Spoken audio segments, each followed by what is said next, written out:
What's up, y'all? We're back once again for another Ekkolapto, Polymath, Salon podcast, whatever the heck these things are called. Today, we're with a special group of guests who you've probably definitely seen before at this point, because these guys just keep sticking around. I don't know what their problem is. They just keep coming back. We'll start off with a quick intro from Michael. I'm a PhD physics student at FAU. My advisor is Dr. William Hahn. My main interests are general relativity and complex systems. Dugan Hammock. I work with the Wolfram Research Institute and the mathematician geometer and four-dimensional explorer. I'm not affiliated with anything, no accreditations. I just like doing bootleg neuroscience to augment perception. Just how we like it. Perfect. Dan Elton. My background's in physics, and recently I've been doing research in AI for healthcare applications, and happy to be serving as a scientific advisor at Ekkolapto. Wonderful. Morgan. Yeah, hi, I'm Morgan. I do psychiatric neuroimaging, and I lead neurotech development here at Frontier Tower, San Francisco. Elan Barenholtz. Hey, everybody. Elan Barenholtz. Nice to meet you. I am co-director of the MPCR, which you see up on that slide, with this guy, William Edward Hahn. And we work on sort of the nexus of AI and biological minds. I'm also pursuing an autoregressive theory of cognition, which you might hear something about today. Maybe. Do you have any news you want to drop about something that happened recently? What could you possibly think about? Yeah, so my interview with Kurt Jemmingall's The Theory of Everything is out. Seems to be getting pretty strong reactions. Quite a few positive ones, I'm happy to say, but lots of people feel strongly about it, which I think is it seems to be engaging a lot of diverse folks, and so check it out and check out the comment section in particular to see what all the hubbub is about. Yeah, and if you know anybody who would like to have Elan or Dr. Hahn on their Substack, Twitter Space, podcast, we're all ears and open, because he's going on a run. This is really cool. And then last but not least, we have Dr. William Hahn, if you want to give a quick intro and then straight to your presentation. Awesome. Thank you, Addy. Thanks, everybody, for joining this talk. I've been thinking about machines in the mind most of my life, and these are some ideas, some fun stuff I've been kicking around for the last 3 or 4 years. And so I'll just jump in because I'm super excited to share some of the things I've found that I thought are unreasonably interesting. And so today I'm going to talk about this idea of dangerous information hazards, the idea of synesthesia. Hopefully in the discussion we can bring up things like aphantasia. I'd love to hear you guys' input on that. And then this idea I've been kicking around, sometimes I call it psychotokenomics or digital psychedelics, the idea that these tokens can really influence these models in very sophisticated, interesting ways. And the question is our mind susceptible to those in an adversarial sense, but also in a positive way, right? Can we talk ourselves into being happier, healthier, maybe more conscious beings, right? Is that what prayer is? Is that what mindfulness and psychoanalysis and all of these kind of classical traditions that we didn't know how to fit them into science until very recently? And I think with these new models, we have a new opportunity. So I have some strong opinions about these things. I think a lot of this stuff is kind of, I call it victims of their own success. The more interesting ideas in the world don't necessarily travel around at the same speed as uninteresting ideas, let's just say. So in general, I like this idea I came across of hazardous information. And the classic examples of this would be something like the design for a nuclear weapon, or how to create biohazards. And these are dangerous things because having them is a crime and so on. But there's a more subtle kind of dangerous information, and it's something that erodes at your foundation, information that can disrupt your normal thinking, and can leave you into kind of a spiral. So I'm kind of trying to think in both directions, right? Do we have good info hazards, or maybe we need another term, sort of information medicine, maybe we could call it, and then sort of this idea of poisonous data, noxious signals. And that's very different than other kinds of poisons, right? Other kinds of poisons sort of hurt you without your permission and things. But as the saying goes, people can't insult you without your permission. And so the information hazards, it really depends on your own mind and you know, where you are in that sense. Let me do it this way. Okay. We're familiar with this story of Goldilocks, right? The porridge that's not too hot and not too cold. And it turns out in astronomy, there's a similar effect called the Goldilocks effect, where our planet, if it was much closer to the sun or much farther, then it would be too hot or too cold for us to have habitable life there. But there's a similar thing in psychology for the Goldilocks effect, that our mind essentially constructs a reality that is, you know, not too hot, not too sweet kind of a thing. And we kind of create that. And we can see this with things like with dog, like, you know, you look at your dog or something like that. They're not overwhelmed by disruptions in the stock market or global politics. They're a dog, and they live in this sort of dog reality, and they've crafted their own kind of mental universe, and they are experts in that domain. And I would argue that our mind is doing something similar. We're seeing the world not as it is, but as we are, and in a way that makes it possible and practical for our mind to operate in a sense. Right? Okay. One of the biggest information hazards for me in my intellectual career was this artifact, and it's known as the Antikythera mechanism. And I used to think that name was really interesting and mysterious, but it turns out it's just the location of where it was found. And when this was found in a shipwreck, it was one of the best shipwrecks of antiquity that's ever survived. And at first, it kind of looked like a piece of junk, and people weren't quite sure what it was. And it took a collection of different kinds of thinkers and experts, including people trained in mechanism, in watchmaking and things like that, where they were able to realize that this was a machine. And this is it's the world's oldest that we've discovered computer. And this is a mechanical computer. It's what's called an analog computer, and it models astronomy, and it models the planets and the moon and the phases, and it's very sophisticated. This artifact does not fit into the timeline of Western history. There's no explaining it. There's two things you could do. You can ignore this like an outlier and throw it away and ignore this data point, or we can rewrite the history of Western civilization from scratch. I don't see any middle ground.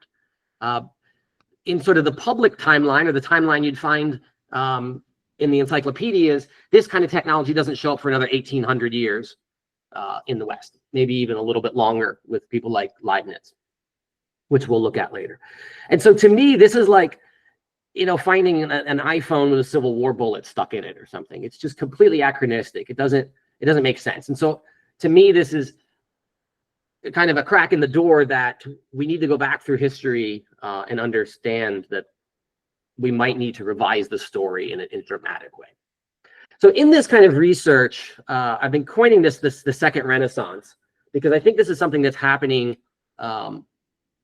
in the larger intellectual world, but it's also something that happened to me on kind of a personal revelation in a sense.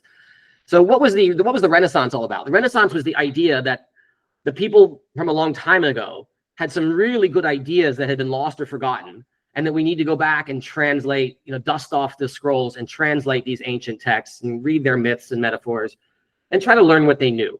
And this happened in, you know, Italy in the 1500s and so on, when people realized they needed to go back to Greece and Rome and get those ideas. And from that, we brought back modern medicine and science and all kinds of interesting stuff, literature. And I think there's another Renaissance happening right now where we need to go back to the minds. We need to go back to the older civilizations, maybe even older than in Greece and Rome, and then look in more detail about the books we didn't read, or maybe we had a hard time translating them. I'm very optimistic that LLMs will be able to really uncover a lot of great, interesting stuff. But in my own, you know, research, my own personal Renaissance, I come across images like this all the time, right? And this says a magnetic machine for cryptography, right? I thought that machines used magnets to do cryptographic signals. I thought that was like Alan Turing era. I thought that would be the 1940s. And instead we see this engraving is from 1643. So in a sense, the world is much more sophisticated than we appreciate in the popular sense. And I think there's a lot of interesting arguments for that. Another really interesting artifact that we probably even know less about is the quipu and what looks like a necklace or an ornament you'd wear like as a skirt or something. It's actually the database. This is an information processing system and a very sophisticated algorithm for storing lots of different types of data in this physical form. And so this could be thought of as of another early analog computer. This one's 4,600 years old. Unfortunately, most of these they did not survive. They were completely incompatible with the Western understanding of an interesting artifact that they were just completely destroyed. This is another similar diagram, and I like this one because if I were to come across this, I would not recognize it as an information piece. I wouldn't see this as a map. But this is actually a map of how to get from island to island in the South Pacific to navigate the ocean currents and the swells. And so I'm always, shocked that these capabilities, what we might call computation or even computer science, existed in many non-Western cultures. And I think we need to go back and look at these things. But it's hard to recognize the importance of stuff when it comes out, right? Here's Leibniz's notebook, and here he has binary, right? So he's inventing binary numbers here as a scribble. But if, imagine when people like this pass away and someone goes and clears off their desk, how is it that they can look at that and say, you know what? I bet if we take this and wait like 400 years, we'll have the internet. It's not obvious that those ideas are in there. I like this woodcut here because it has the two schools of mathematics, which really influenced science and technology. And basically on one side, you have sort of reckoning that you would see from the Arabic numerals, the math that we learned in school, that you scribble these characters, you draw the line, you put the plus, you carry the one, that whole thing. But there's a whole nother tradition of mathematics with the abacus. And this was largely lost in Western education over the last 200 years. It's still taught in the East. There's kids overseas that are so good at it, they can just kind of do it in their head, and they don't even need the actual abacus. They just move their fingers around, and they can add numbers and sums together much faster than we can even with a calculator. And so just that raw mechanical skill and the idea of apprenticeship is something that I want to discuss a lot. How do we teach these things, and why did we forget this one? Did it become classified? Was it just lost? Was this one just so much cheaper or practical? I think these are open questions I don't know the answer to. This is a sort of a placemat. Think of it like a board game. This is probably where checkers comes from.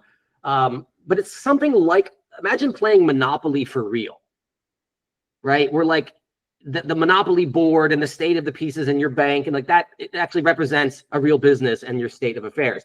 That's what this was. You can see from 1177, this was a board that you would set out with checkered squares, and you would reckon, you would make payments, and this was like a spreadsheet, and you could run an empire with technology like that. And obviously, it took a lot of highly skilled individuals to put it together.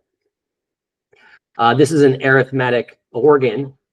So the overlap between computing and music, I think, is very underdocumented, and that's one of the things I want to discuss and get your opinions on today. So this is a calculating clock, but it was essentially like a piano. So if we jump ahead to the last century, we get Vannevar Bush with his mechanical computers. Again, these are victims of their own success. I don't know any young computer scientists that have ever even heard of this technology, but it was foundational in sort of creating airplanes and bridges and solving differential equations in near real time compared to what you could do by hand. Here's just a quick clip of this thing actually running. Complex as UCLA's cyclotron is its new differential analyzer. This amazing mechanical brain quickly solves mathematical problems that would require months by ordinary computing methods. The brain is becoming an invaluable aid in our aircraft capital, speeding engineering research and reducing time spent on flight tests. Von Neumann, was very influential in this space, and he talked about creating something more important than bombs, the computer. So he took that blueprint that Vannevar Bush came up with the differential analyzer, and essentially turned it into an electronic machine. And what's fascinating is this machine, this was the Institute for Advanced Study at Princeton. One of the very first simulations that they ran on that computer behind him was to look at what he called digital parasites. And I think that's just unbelievably interesting. One, from first principles, but moreover, that's not documented very well. I've never heard anyone talk about von Neumann working on that, or that one of the first computer programs ever run was about this sort of information parasite and information that would replicate in the machine and potentially take it over. You know, this is decades before databases. This is decades before the mouse or the printer. I mean, this is so early in the space of computing. To think that that was a goal for the first machine, I think is really interesting. It suggests that they were interested in something else. So we have this sort of unrelenting march of progress with machinery, that if we look year per year, the computing power, we have now surpassed even primitive animals, and now we're getting into human level cognition. Check out Elan's talk on that. The link is in the thing, because I think that's what's extraordinary now, is we have machines that have enough raw horsepower to instantiate the kinds of things that a few decades ago we would say, yes, that's the target. That's what we're talking about, AI, synthetic cognition, and so on. And so I just think it's fascinating that we're here. This is actually from maybe almost 10 years ago, when they were talking about how exciting, they called it GPU back then. And it says experiments at small mammal scale using machines that only cost a few thousand. Well, now the NVIDIA machines cost hundreds of millions, but they can simulate thinking and language in a way that I think surprises experts and lay people. We saw that one. One of the things I'm interested in trying to document is humans' ability to predict the future. Sometimes this is called future studies, where we actually kind of do like a timeline in the other direction. And I think there's something, the suspicious or interesting. Humans are either really, really bad at this, or there's another more subtle reason why we don't predict the future very accurately. So one of the examples I like to give is this show from 1966, as everyone's aware of, and they famously sort of forecasted the first flip phone. The show was supposed to take place 300 years into the future, and the first cell phone call was only 3 years after the show was out. So that means humans are off by a factor of 100 in their ability to predict the future. Or devices like this already existed, and there's two things. You want to sort of normalize them with the public and get people up to speed, the kind of Overton window, and shift that to the point where they're psychologically ready for an advanced technology. Or maybe more nefarious, you want people to put this into the space of their mind of science fiction. That this is fantasy, this is implausible. We'll have things like this in 300 years, but wait, don't expect that you should have it. Expect your great-great-great-grandchildren should have this. Considering that police had radios in the boot of their car in the 1930s, it's not unreasonable to think that people had radios. I mean, they had these during World War II and so on. So something seems odd about, like, oh, a mini radio. We already had that technology. It wasn't in the future, it was in the past. And a few decades later, this scene famously comes out in the second Star Wars film, where we have this kind of giant walking truck. And then it wasn't until maybe a decade ago that we saw things like Boston Dynamics, where we actually had legged robots. But again, that's completely not true. General Electric created a walking truck in 1965. It was the size of an elephant and could move around.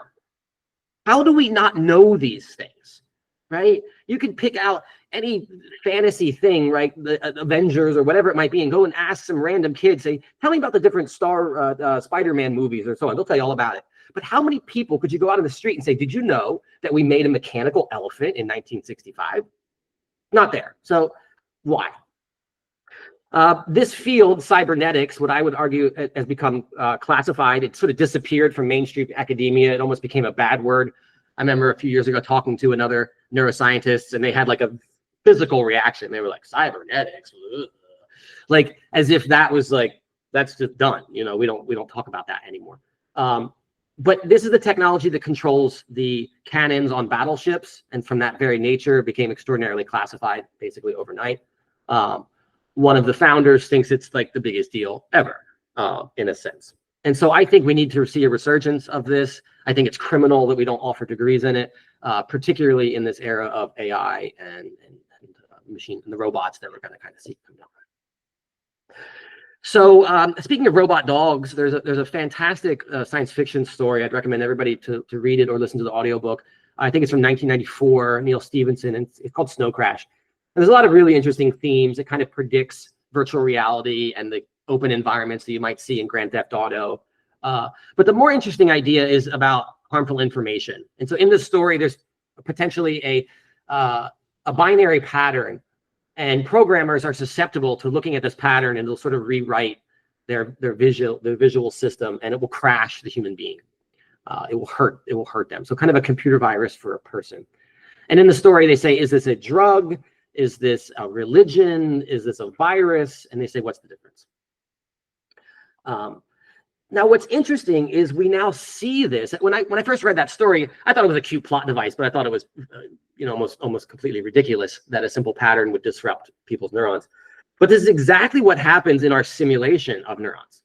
So since the 1950s, people have been trying to build these neural networks that can simulate the visual system. There's now, in the last 5 years or so, extraordinary progress. These systems can see better than people now in terms of identifying stop signs and things like that. But what's interesting is they are easily attacked in a way that you have to wonder, did Neil know about this effect somehow? Or was he just really guessing and out on a limb, because that's extraordinary. But what you can do is you can perturb these images in a way that the machine will be completely thrown off and bamboozled from that. You can take this even farther with something called adversarial reprogramming, where you're not just sort of trick them in what it is, but you can get them to do a task where they're completely unaware of it. So the full Manchurian candidate, you show them the Queen of Hearts, they're going to get out their assassination pistol. They don't know they're an assassin. This same kind of thing. You can get a neural network to count, and it thinks it's only memorized animals.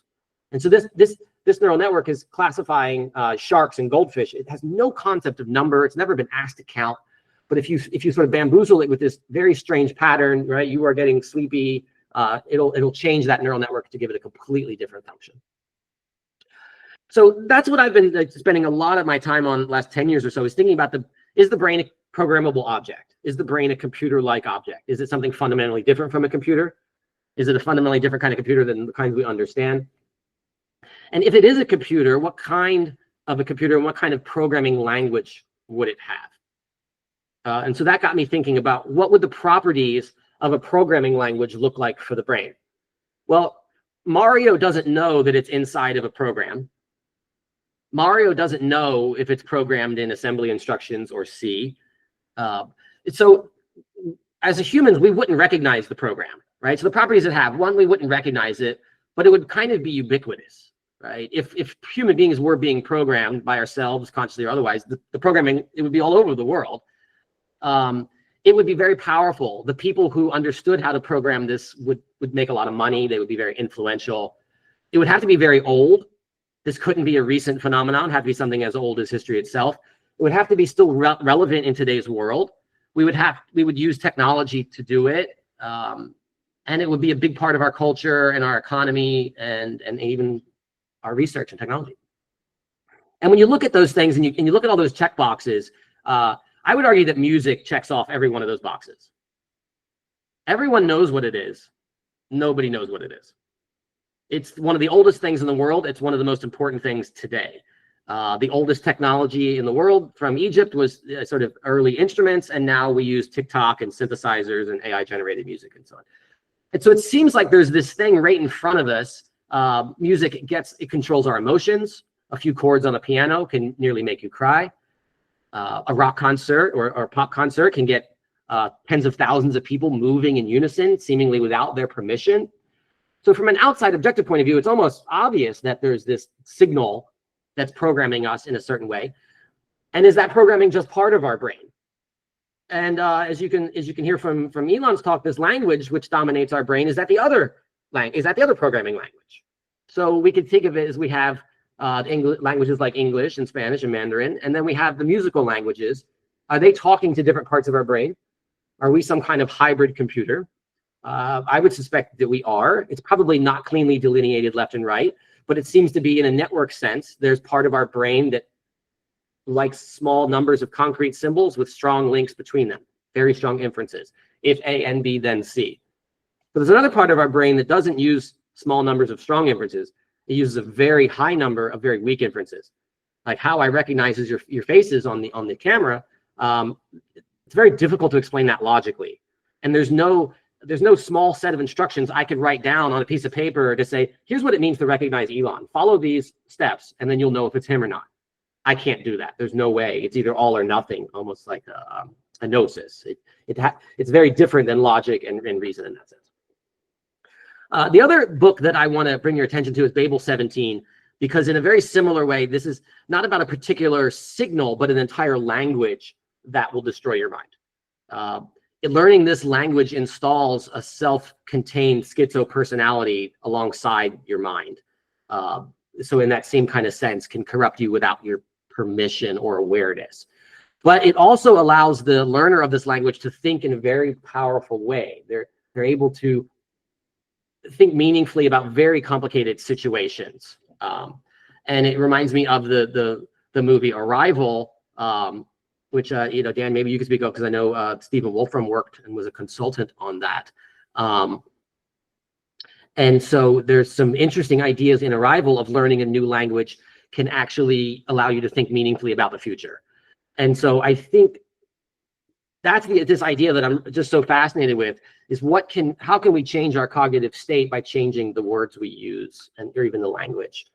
And then the last book that I want to mention is Macroscope, which is, again, this idea of a destroyer signal. And in this case, it's seeing too much. That the lethal aspect here is perspective. And here's a quote I wrote a long time ago when we founded the lab, this idea called the macroscope. And I think that's what the AI is providing for us now. The AI has read 20,000 years of text, and no human can do that. So it has perspectives on things that no individual can. And the way it has multidisciplinary training, I think it's something that's not really appreciated enough yet. We have very few like philosopher kings, so to speak, in that they know statehood and they know philosophy, and now put in that it knows medicine and economics and physics and literature and so on. Throughout history, we've only probably had a few dozen people like that. I think Leibniz has been said he was the last professor at a university who was qualified to teach every class at the university. Right. So in the time of Leibniz, you could have things like that. You could have true polymaths that were like really all over the place. Now there's too much. No one could claim there's not enough time in the world. You could be a petroleum engineer or a paleobotanist or stuff that's really, really specific, and there's no way to combine those all. And so this was kind of the idea that runs through all of these, is the Tower of Babel, right? That trying to build this intellectual framework and climb upon it, and then being scattered to the wind, right? Where that sort of that hubris of trying to do the full Polymath project, it didn't work the first time, in a sense. So, how do these collective behaviors emerge, whether it's to build a tower or to scatter with different languages?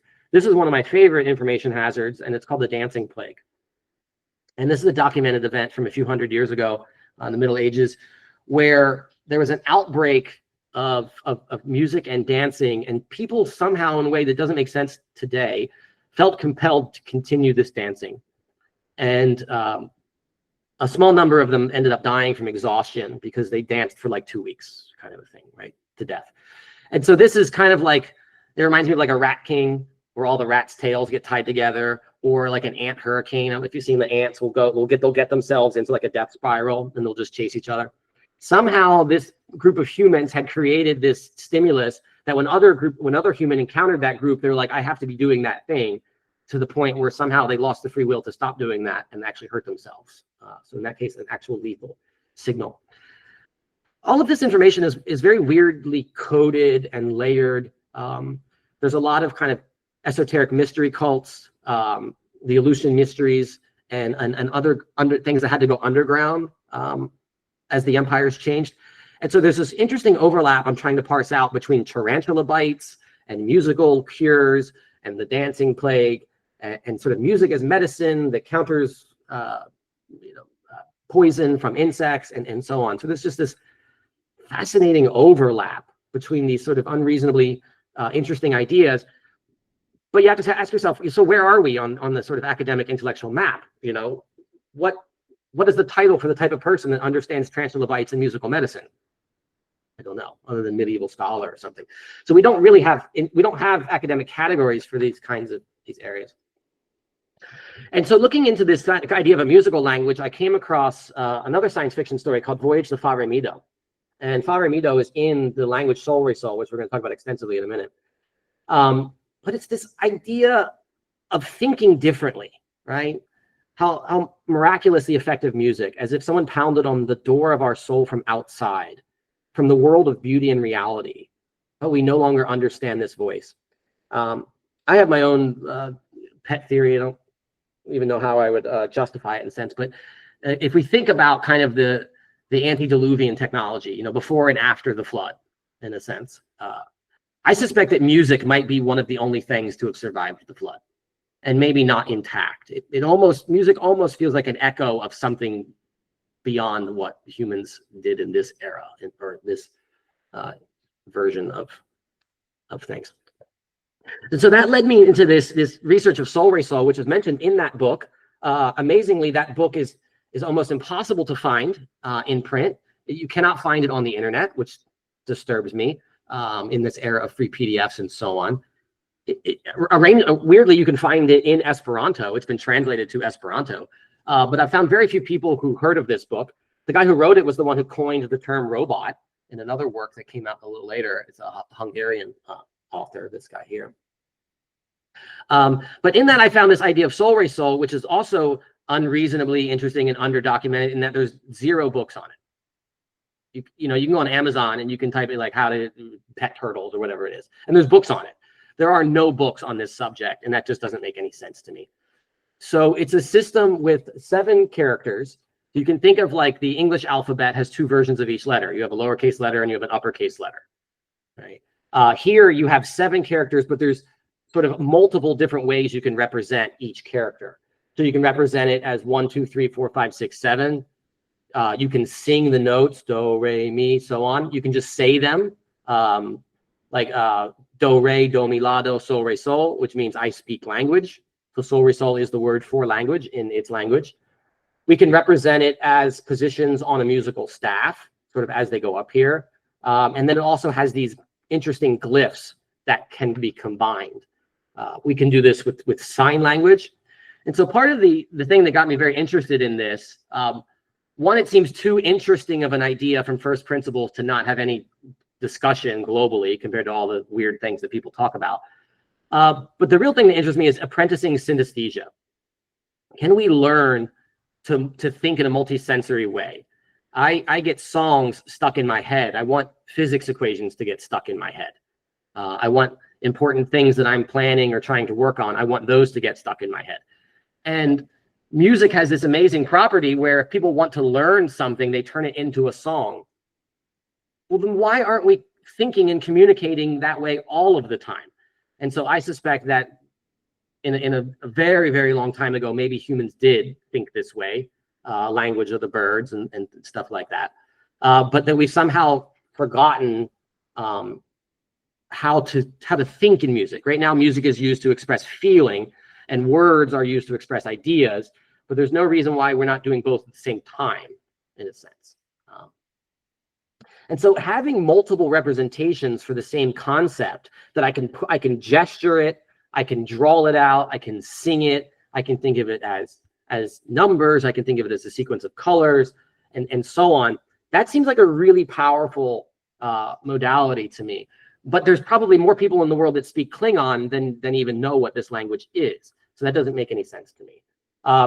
The glyphs here are then combined in a very interesting way to create a very alien looking script, which looks impossible to parse at first. But if you actually spend a few minutes looking at it, it's actually a very straightforward. This is the arrival language that I mentioned earlier, just to contrast. I think this one's interesting because there's no obvious start or stop. The circular nature of it sort of changes how you would interpret the timing of the sentence. The sentence sort of goes in a circle. So here's some example of the Solresol written out in lots of different forms. You've got the glyphs. We've got this sort of staff position. We've got this kind of color barcode. We can do the numbers. This almost like Latin that we can kind of spell it out. And so in this, I then came across this idea of an ocular harpsichord. So this is a color piano. Again, one of these ideas that I find unreasonably interesting and beautiful aesthetically from first principles. And it doesn't make sense that it's not well known. Where are they? Why can't I buy one in this sense? What's interesting is when I see now pianos out in the wild that just have like sort of random colors to it, it actually really upsets me in a way I can't explain. I'm like, oh, that's all wrong. Because we have this beautiful mapping that Newton gave us, that mapping the colors to the audio, that if we take the hertz that we hear, if you take frequencies in hertz and just map it to terahertz 1 trillion times, you get to the colors. And so there's a very natural mapping between sounds and colors, and we just don't use that. So I came across this actually looking for it from Isaac Asimov, another science fiction that people might have read from Foundation. There's a character called the Mule, and he plays an instrument that is effectively able to accomplish mind control by playing this sort of a flute that plays colors, and he's able to induce emotional states and mental states in the listeners with that. Now with this, the person who made this, they said that this color music was the lost language of paradise. This is the Tower of Babel kind of thing, right? This is Eden, that said that even the deaf could appreciate music with this capability, right?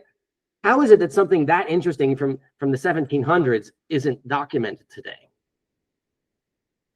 Maybe it's more important than we think. If you were to ask me when the first electric piano, the first musical instrument that runs on electricity, I would not have said the mid 1700s. And again, by another Jesuit priest. And so there's some interesting relationships here between sort of the old empire, the Holy Roman Empire, and then the emergence of these intellectual priests that kind of carried these technologies from antiquity into the modern world. This is an organ system that ran on water. So you would have a couple helpers that would pump this, and then this would supply a pressure, and then you could play this. And this was it's an iPad from 600 years ago in the sense, or iPod rather, and then it played music automatically. And so you can mechanize this process of creating music. So when I see figures like this, it seems too modern, right? If you gave me $10,000 and a 3D printer, I don't think I could make something like this. So somehow this is like the personal renaissance that I've come up with of, wow, the past was a lot more technologically sophisticated than I imagined. And I think in a larger sense, AI, the macroscope, is going to be able to go back and say, hey, wait, there's actually a lot of really interesting stuff here. The equivalent of data structures and algorithms and different things. The Greeks had a very interesting process for doing their democracy that wasn't altogether different from this, where they would get voting in a very randomized way to prevent corruption. When I see an object like this looks like a database. This looks like a NumPy thing. And so this very highly organized. Someone spent the equivalent of a lot of time and money organizing these things. And is it just to have cool music, for your theater? Are these just after dinner tunes to relax? It doesn't seem in proportion to fun. These seem like intellectual artifacts. They seem like cognitive artifacts. And somehow these musical instruments and these scales were inducing mental states that were somehow involved in the creation and running of these empires in a way that doesn't quite make sense nowadays. This is a steganographic alphabet. And so this is a way of not only writing messages as music, but disguising it. I don't think it's a coincidence we call music keys, and that you would have a key to decode these musical patterns. It seems like information processing equipment or technology that can manipulate letters and things seem very modern, right? Like typewriter 100 years ago, word processors, 50 years ago, and now with large language models. But we had another system. We had machines that could manipulate a completely different language very adeptly hundreds of years ago. We had these steam organs and mechanical organs and player pianos and musical equipment that seems like the data center of the time, right? Seems disproportionate to what we think of as the sophistication of the citizens. And so again, this idea of steganography, of disguising messages as music and hiding them. This is very reminiscent of a modern neural network where we have kind of the inputs and the outputs. And so the seeds of these ideas have been sitting here on the shelf for hundreds of years. And so that's why just like this idea of the universal music, the language of the spheres, this was very influential in astronomical theory. Later, it kind of got pushed away. But I think we need to kind of go back to some of these early ideas and try to understand these things. Harmony and the birth of the world. To think of the world as kind of a big musical machine in a sense. So as I was mentioning, I'm on this pursuit of the software for the mind. Is it language? Is it music? Is it movement? Is it olfaction? What would it look like? Is it inherently multisensory?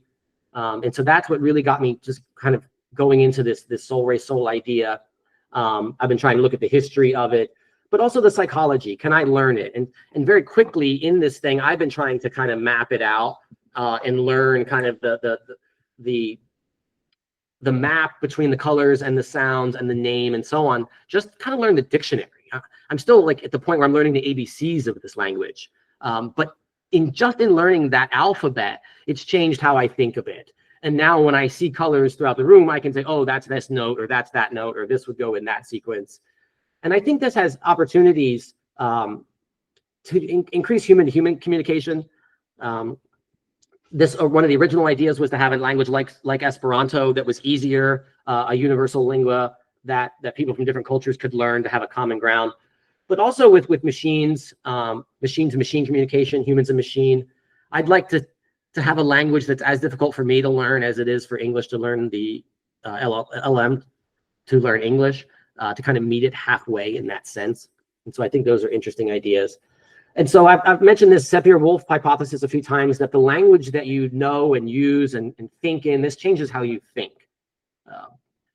That you actually, as Elan and I like to joke about, it's the thoughts doing the thinking, right? It's really the words that are more powerful than we imagined. And so the words that you have alive, living, swimming around your brain changes the way you see the world. And when you change the way you look at the world, the world changes in response. And so that's this collection. I'd encourage everybody to take a look at these books, Babel 17, Macroscope, Snow Crash, and think, can we apprentice this synesthesia? Like, that's the thing I really want to know. So I'm encouraging people to help with this project. I put together a page for it here. You can see. And so now this, you can go to Solresol XYZ, and you can put in here, this will map to a dictionary.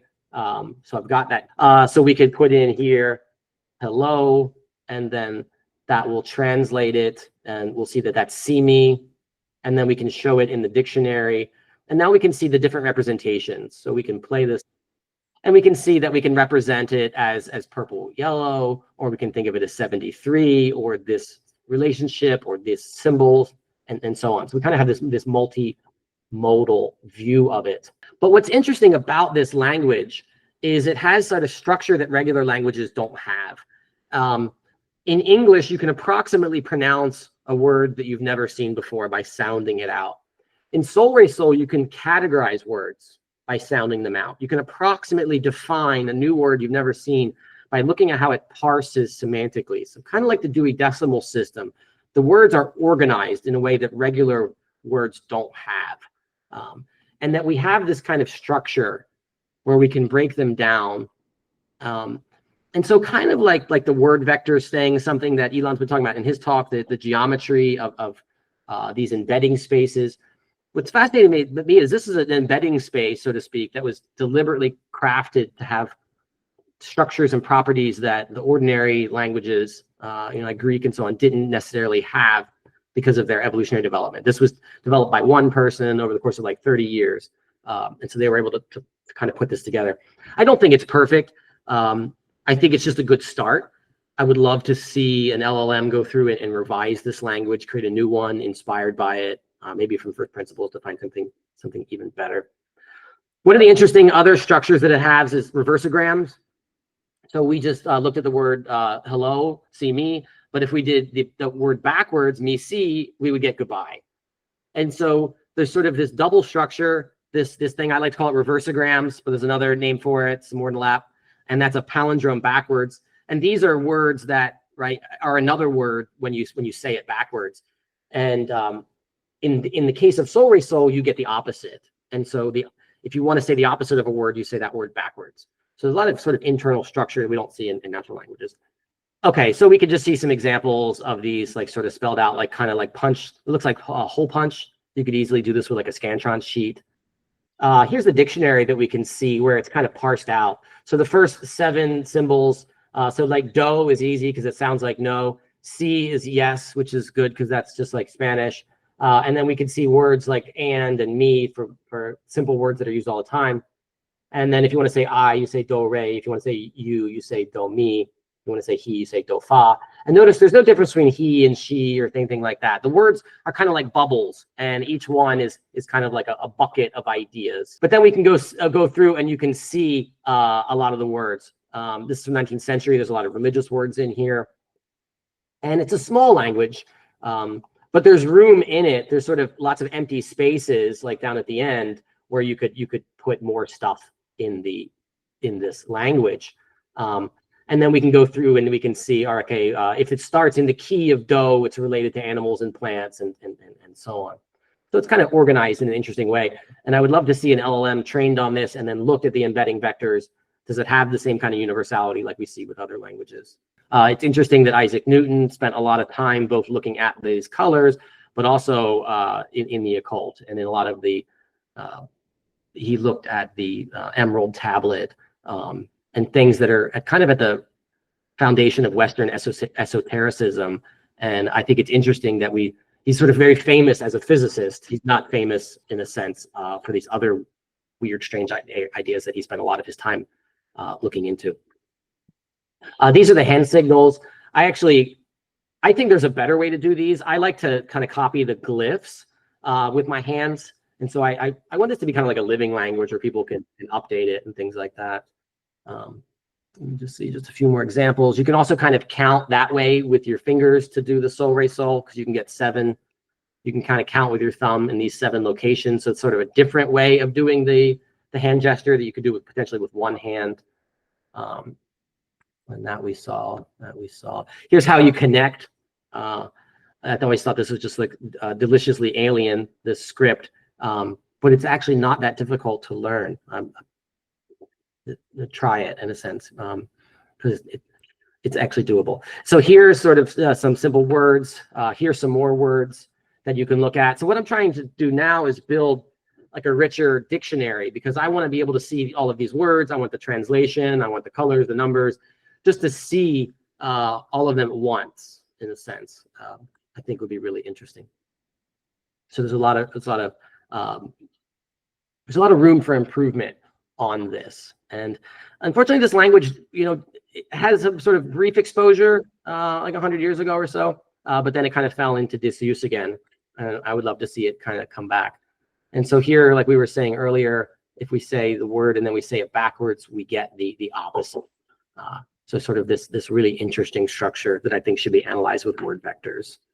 So here's just some more examples. Here's the glyphs by themselves, the 7 characters.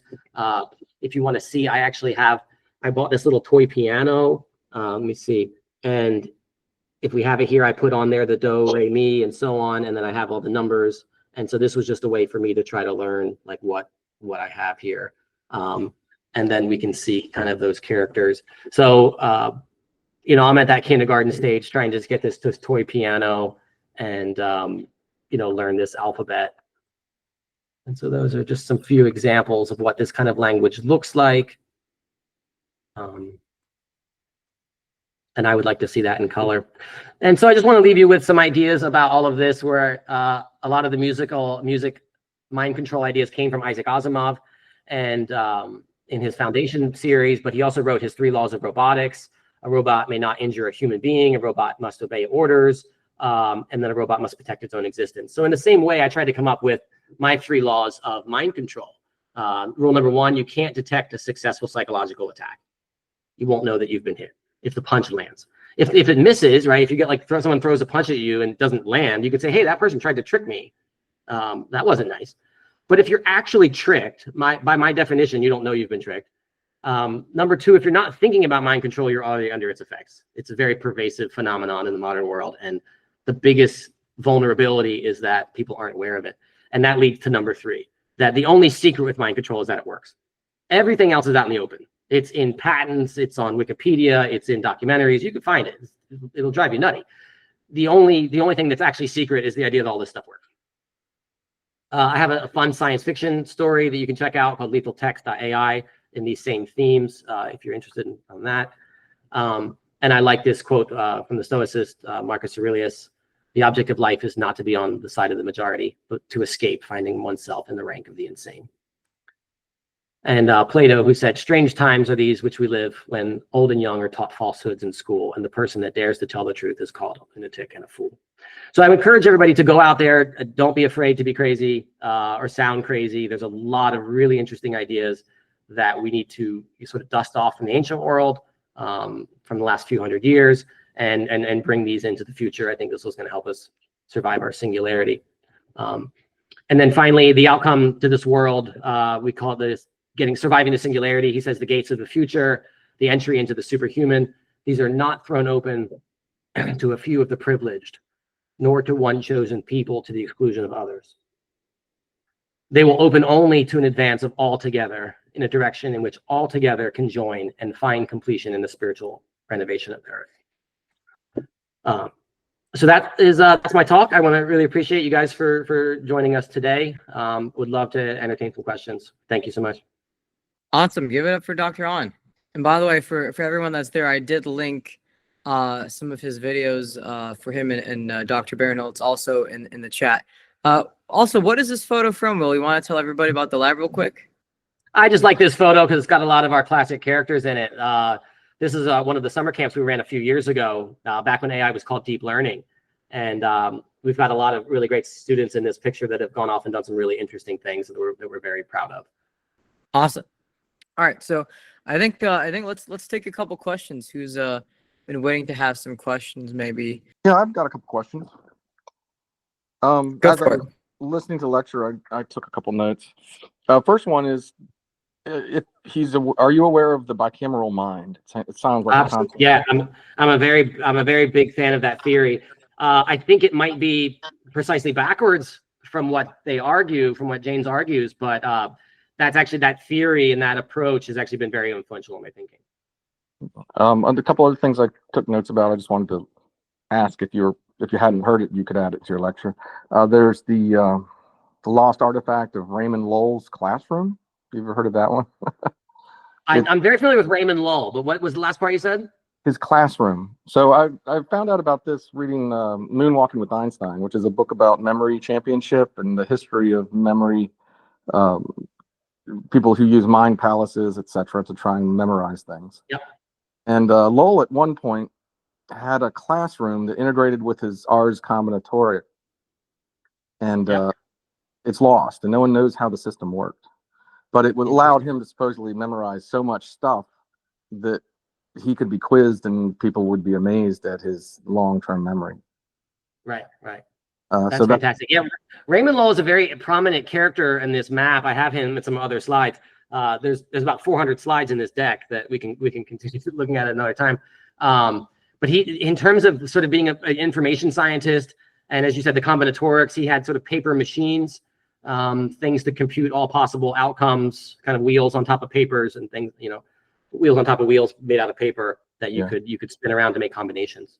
And I very think he predated Leibniz, and Leibniz actually had read his work, and it influenced Leibniz.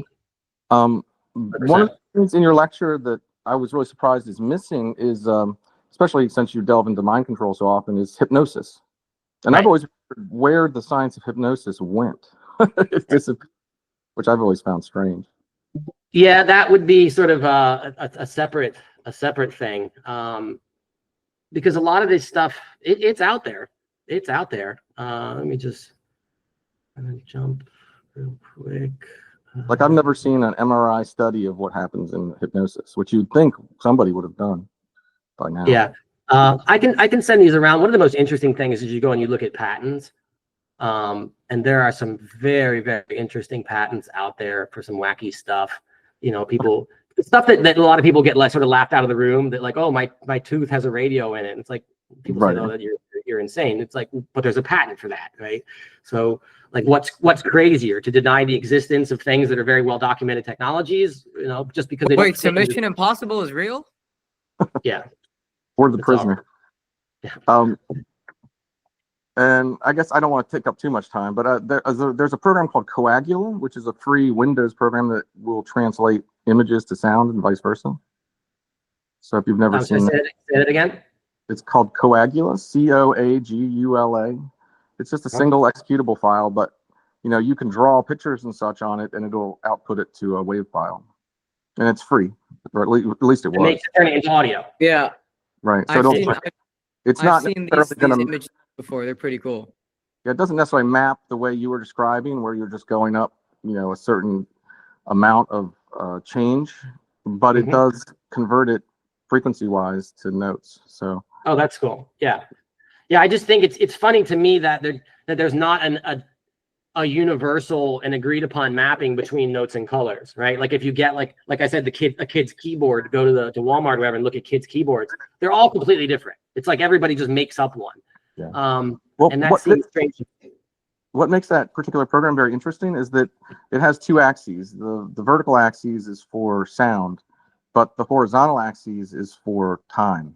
So for instance, if you loaded in some of the symbols you were using from Solresol, it would create a very interesting set of pitches all across the whole thing. So you can put in a picture and it converts the whole picture into an actual, I don't want to say composition, but an actual long-term sound that evolves. For instance, if you do a left hand to upper to the right hand corner, it just starts low and goes high. If you do the reverse, it goes high and goes low. If you draw a circle, you get a very strange set of sounds. This is Coagula, right? Yeah, but there's another one for Mac called Synesthesia something. If you just look up, image to music, there's a bunch of different things, and I know Mac's MSP can do it as well if you really want to go nuts with modular synthesis and converting images to sound. And you could probably at this point, you could probably just dump it into Claude Opus 4 and say, make me a program that'll do it.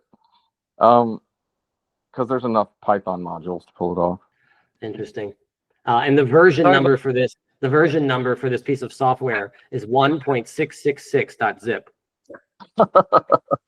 You might want to open it in a container if you can. I don't know. I haven't used it in a long time, but I used to play with it all the time, and it made a lot of really fun sounds. I wouldn't trust it to not be malware though. It sounds suspiciously like Caligula too, which was the the notorious Roman Empire that was and that I was Caligula. And so now instantly you'll see this game where you're on the map, right? The chase is afoot, and now if you can see how instantly you can dip your water into this weird other layer of things, and you think, well, what am I looking at? Another fun one is Jorge Borges has a article about John Wilkins. Have you ever heard of him? Say it again. John Wilkins. So he was one of the first people to try and come up with a ontological system to classify everything. And he was an Englishman. And at the time, he was a big deal. Everyone thought that he'd come up with this classification system, but nobody wanted to learn it, so it died out. But John Wilkins is kind of like a predecessor of Dewey. Interesting. Yeah, I'm a big fan of Borges. He has some very interesting work in terms of the space of all possible languages, all possible books. Yeah, he's got some great stuff. Have you heard in totally related to that is the Reuliad? I can't. It's a thing that the Reuliad. Yeah, the Reuliad. Thank you. That's directly related. That's something. Dugan, I think that's something Dugan can comment on. It's the Reuliad is sort of the space of all computation, symbolic computation to be specific.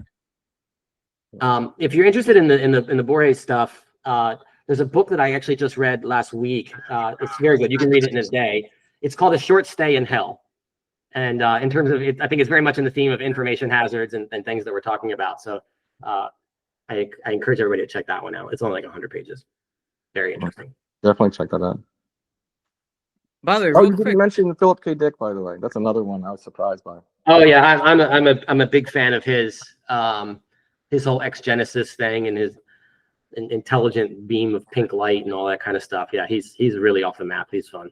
Yeah, some of his stuff is very specific in terms of dealing with the paranoia of epistemological uncertainty. Like not knowing things.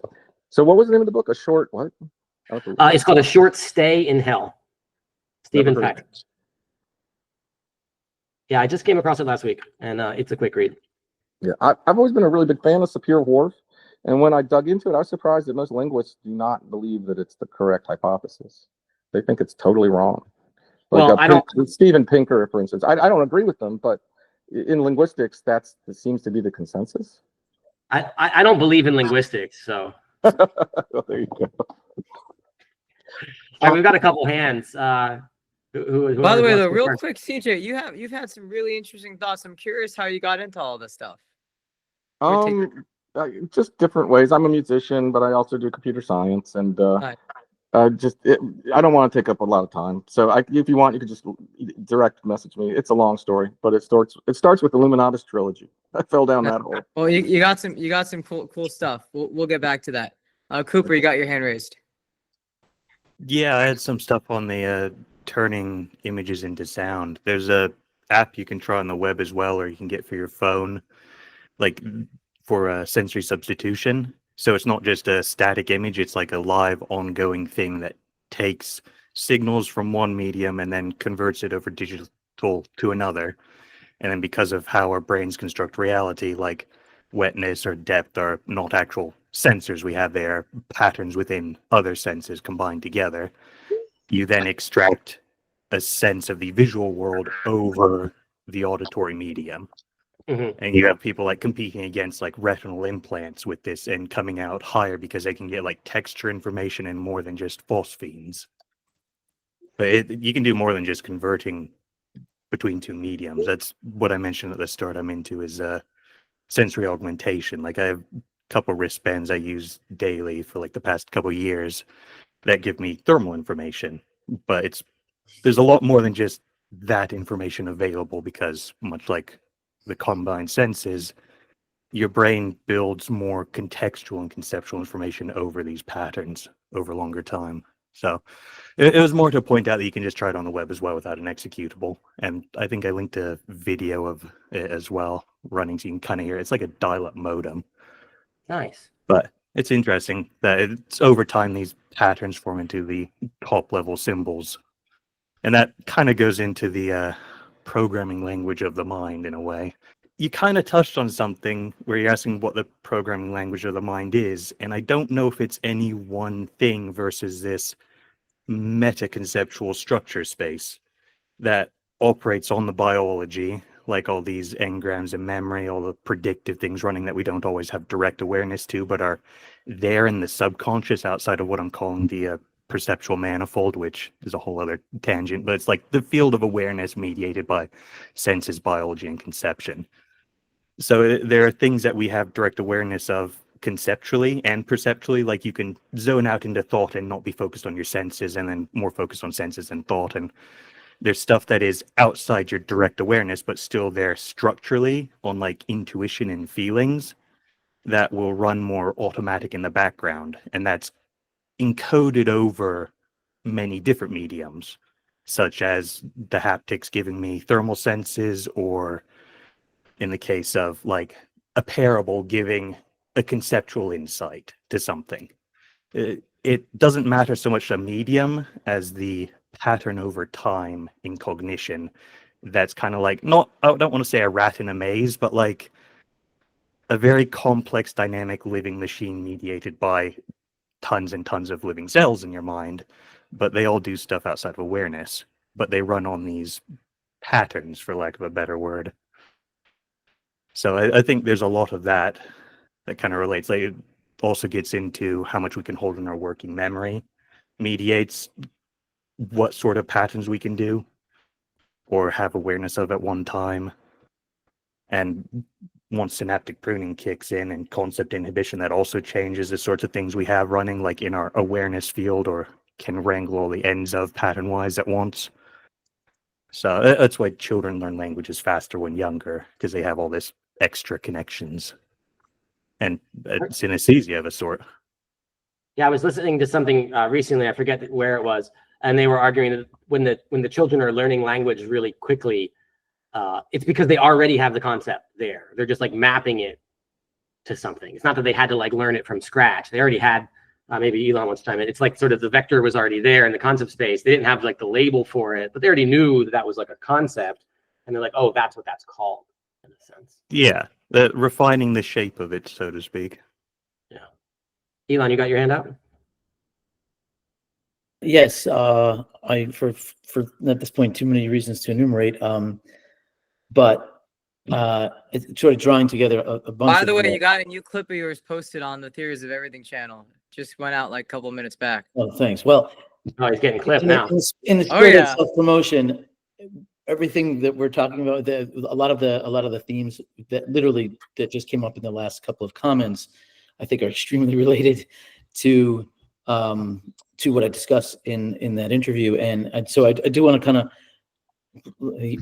of back up a tiny bit, but on this whole theme. So I think what we've learned about language. So we're talking about, if we're thinking about these sort of informational parasites, whatever you want to call them, we've captured one in sort of in a jar, and it is language itself, and that's sort of that's kind of the larger theme and of the interview of this autoregressive theory. But I think when we think about the programming language of the mind or the brain, I think we now have a very strong insight, not so much as what the programming language is. Natural language is going to be one of them, but we know now that sort of the architecture, the cognitive architecture seems to probably be this autoregressive sort of next token generation predictive kind of engine, and language seems to be a very clear example of this. And the thing about language that we can sort of know now is that it is kind of its own informational organism. The structure of language. So in the large language models, what happens is the structure of language is actually generating its predictions. I call this autogenerative. That's the term I've been using, with the inherent structure of the sort of the corpus, or the list of all the sequences contains the program, so to speak, for its own generation, and you simply have to instantiate that somewhere. And our brain is one of the places where it gets instantiated. Now we can do it in silicon as well, but it really does, in some ways, speak exactly to the point that that you're making, and sort of this theme, because we have these things now that are running around inside our minds. They're not really us in a certain sense. It's using our wetware to run. So in some ways it's sort of downloaded into us in the course of development as we learn language. But then once it's downloaded into us, it actually in some ways has sort of a computational life of its own, where the rules of generation are self-determined, internally determined by the system itself.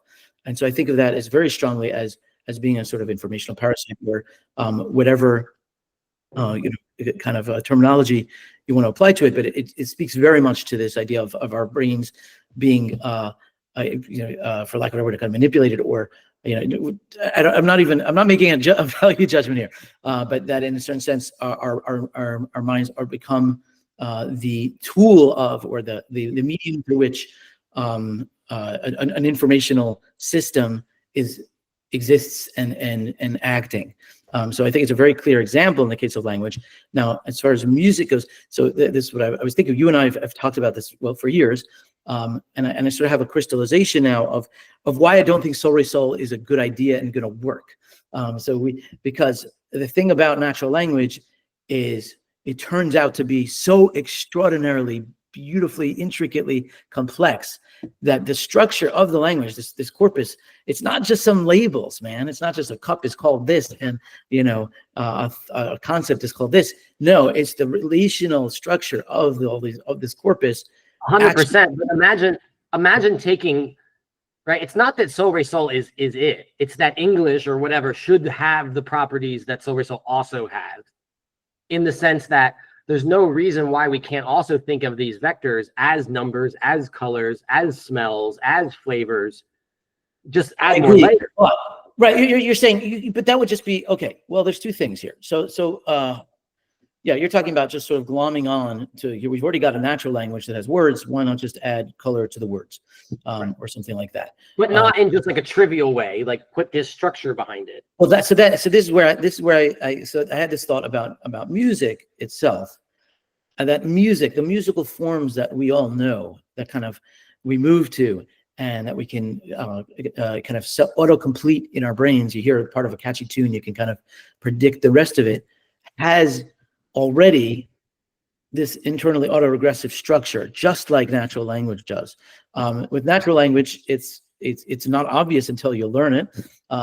you know, but with music, maybe it's the same case for music. You have to learn that structure. But I guess my point is that you can't just make up any old musical structure. I'm going to make this word that note and this word that note, and you no, it has to be. And this is why, in a sense, Solresol is all wrong, because it was just made up.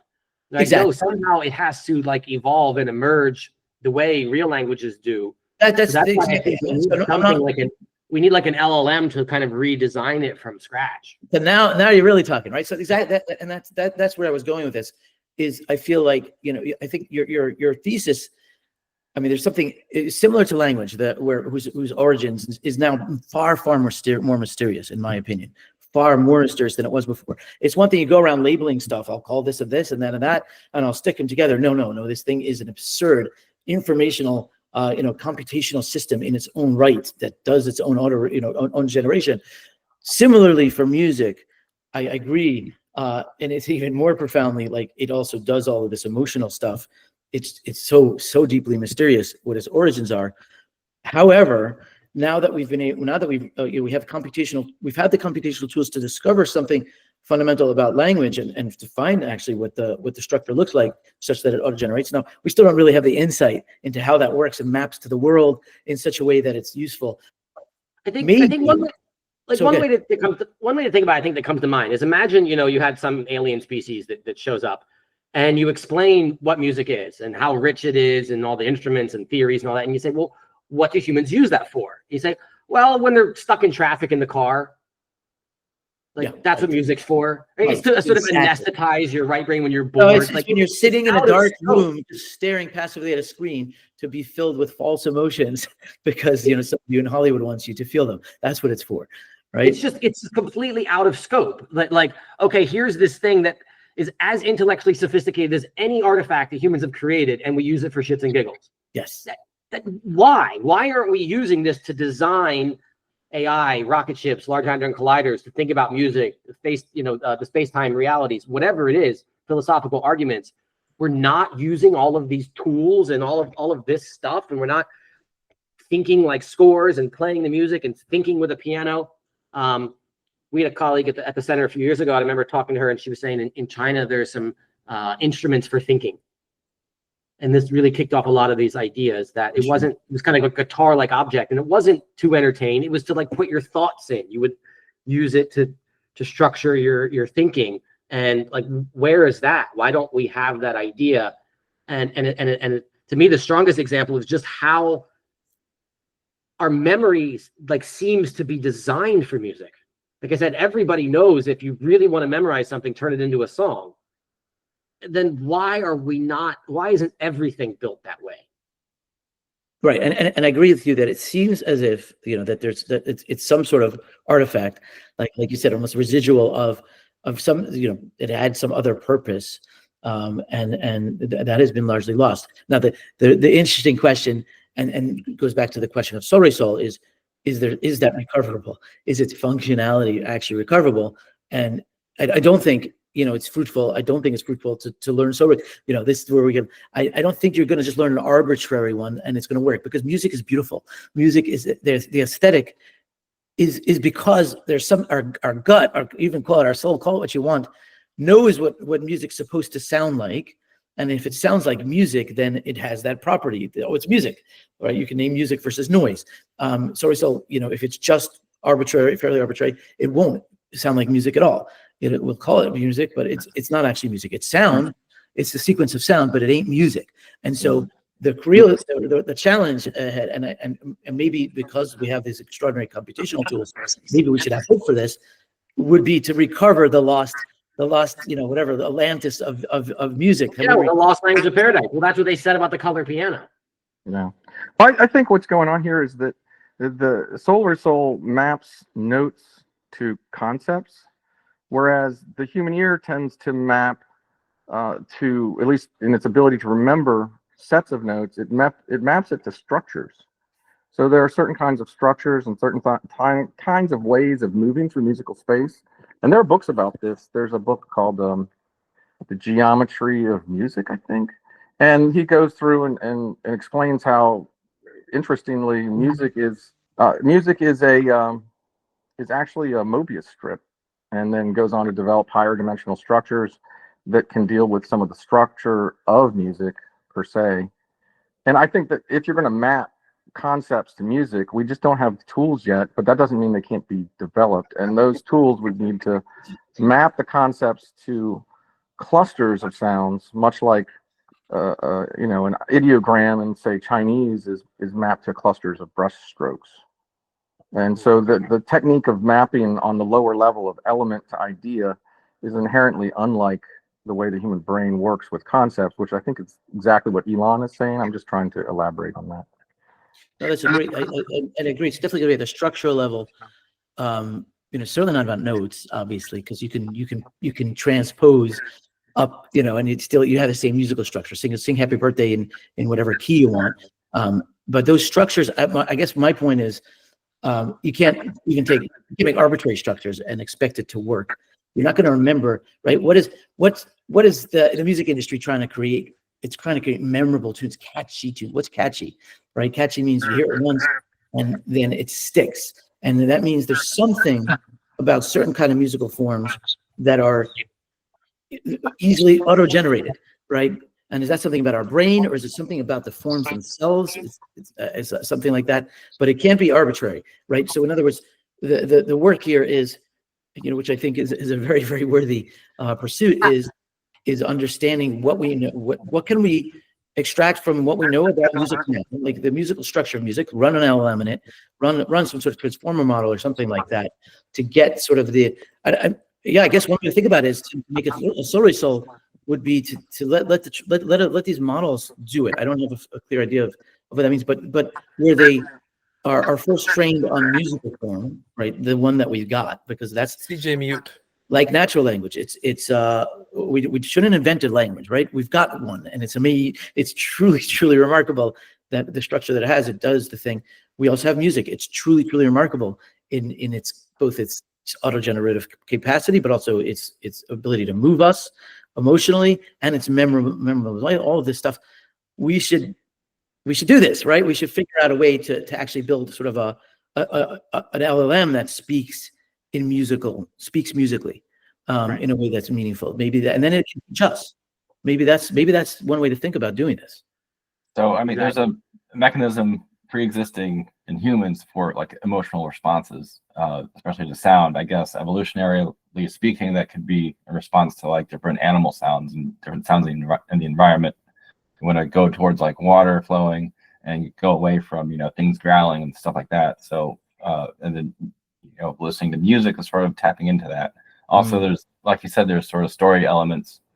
When people write songs, they put a story to it. And that's really powerful. Like our brains like really want to pay attention to stories. As far as like language is concerned, you can compile language into a lot of different like syntaxes and substrates or different, mediums. And so like compiling it into musical notes, like, so what is it called? Solresol. And probably the sentences might not, I doubt that'd make like good melodies. It probably just sound like gibberish, but like, so it would probably deviate from the melodic structures found in like common practice, let's say. As far as what you hear something, music, and then you like, if you cut it off, there's still like a hanging bit that you want to resolve. I think that's a lot to do with tonality, the structure of harmony, and the structure of like, common practice chord progression, let's say. If you want to get back to the do, the tonic, pretty strongly, and I guess it's interesting that Solresol is sort of starting with concepts first, high-level concepts, categories, and then breaking them down into like nuanced things. Whereas I feel like the way language was developed historically was sort of individual specific things first, and then concepts were and categories were built later. So I just like have been thinking of this like this recent conversation that you're having has caused me to think of, okay, so you've seen my messages in the chat about these like things called leitmotifs. So Yeah. there's this game called Deltarune, and like the creator, like Toby Fox, is like really good at composing songs, and various characters have these things called leitmotifs, which are like these like sets of like notes and stuff which are associated with them, like that, and like I guess more abstract concepts as well. And when you're listening to a song in the game, or I guess just a soundtrack instead, if you know the leitmotifs which correspond to various like characters and stuff, you can see the connections between them in like the various different like songs that are like playing in the game and like during events and stuff. And that can like allow you to see how different things are connected. And that water comment, like where you like hear the sounds of like water, or maybe you're hearing the sounds of like wind blowing, that's essentially like naturally occurring leitmotifs, which are like correspond with those like specific things. And